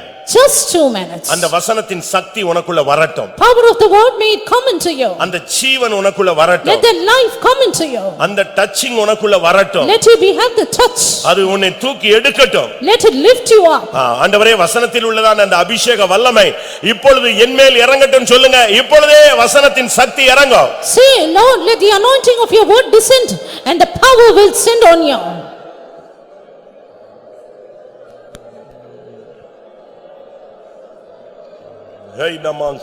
கலவரத்தில் வந்திருந்தாலும் பிரியமானவர்களே, அதுக்கு டைரக்டா வசனம் வரும். நீ வியாதியில வந்தேனா இப்ப குணமாக்குற வல்ல வசனம் வரும். நீ தடுமாறினால் உன்னை நிறுத்தும் வசனம் வரும். நீ விழப்போனால் உன்னை தாங்கும் வசனம் வரும். உன்னை முதற்பலனாய் மாற்றும் வசனம் வரும். ஹல்லேலூயா, ஹல்லேலூயா, ஹல்லேலூயா, ஹல்லேலூயா, ஹல்லேலூயா, ஹல்லேலூயா. ஆமென், ஆமென், ஆமென், ஆமென். வசனம் இப்ப என்ன செய்யணும் நீங்க ஆசைப்படுறீங்க? வசனம் எனக்கு குணமாக்கணும், என்னை முதற்பலனா மாத்தணும், என்னை தாங்கணும், என்னை ஞானியா மாத்தணும், எனக்கு ஆறுதல் கொடுக்கணும், என்னை பரிசுத்தமாக்கணும், என்னை ஜெயிக்க வைக்கணும். உங்களுக்கு எது உங்களுக்கு தேவை? வசனத்தை கொண்டு நீங்க இப்ப பணம் உங்களுக்கு கிடைக்கும், பணத்தை கொண்டு நீங்க ஒவ்வொரு காரியங்களுக்கு யூஸ் பண்ணுவீங்க. அதே போல இப்ப வசனத்தை வச்சு நீங்க எதுக்கு யூஸ் பண்ணணும்னு நினைக்கிறீங்களோ அதை கையை வைத்துட்டு சொல்லுங்க. அதுக்குரிய வசனம் இப்ப உன்னை நோக்கி வரும். ஹல்லேலூயா. ஐஸ்வரியத்தை சம்பாதிக்கத்தக்கதான பலன் வேணும்னு சொல்றியா? வரும்.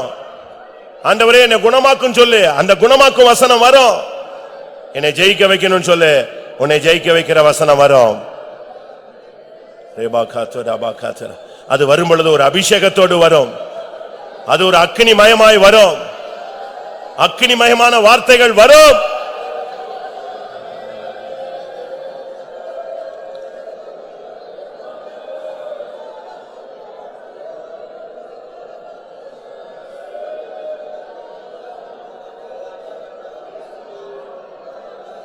இயேசுவாக உருவானது, பரிசுத்தம் உண்டானது. இப்பொழுது வசனம் உனக்குள் வருகிறது. ஆமென். உன் வாழ்க்கையில அற்புதங்களை அது நிகழ்த்த போகிறது.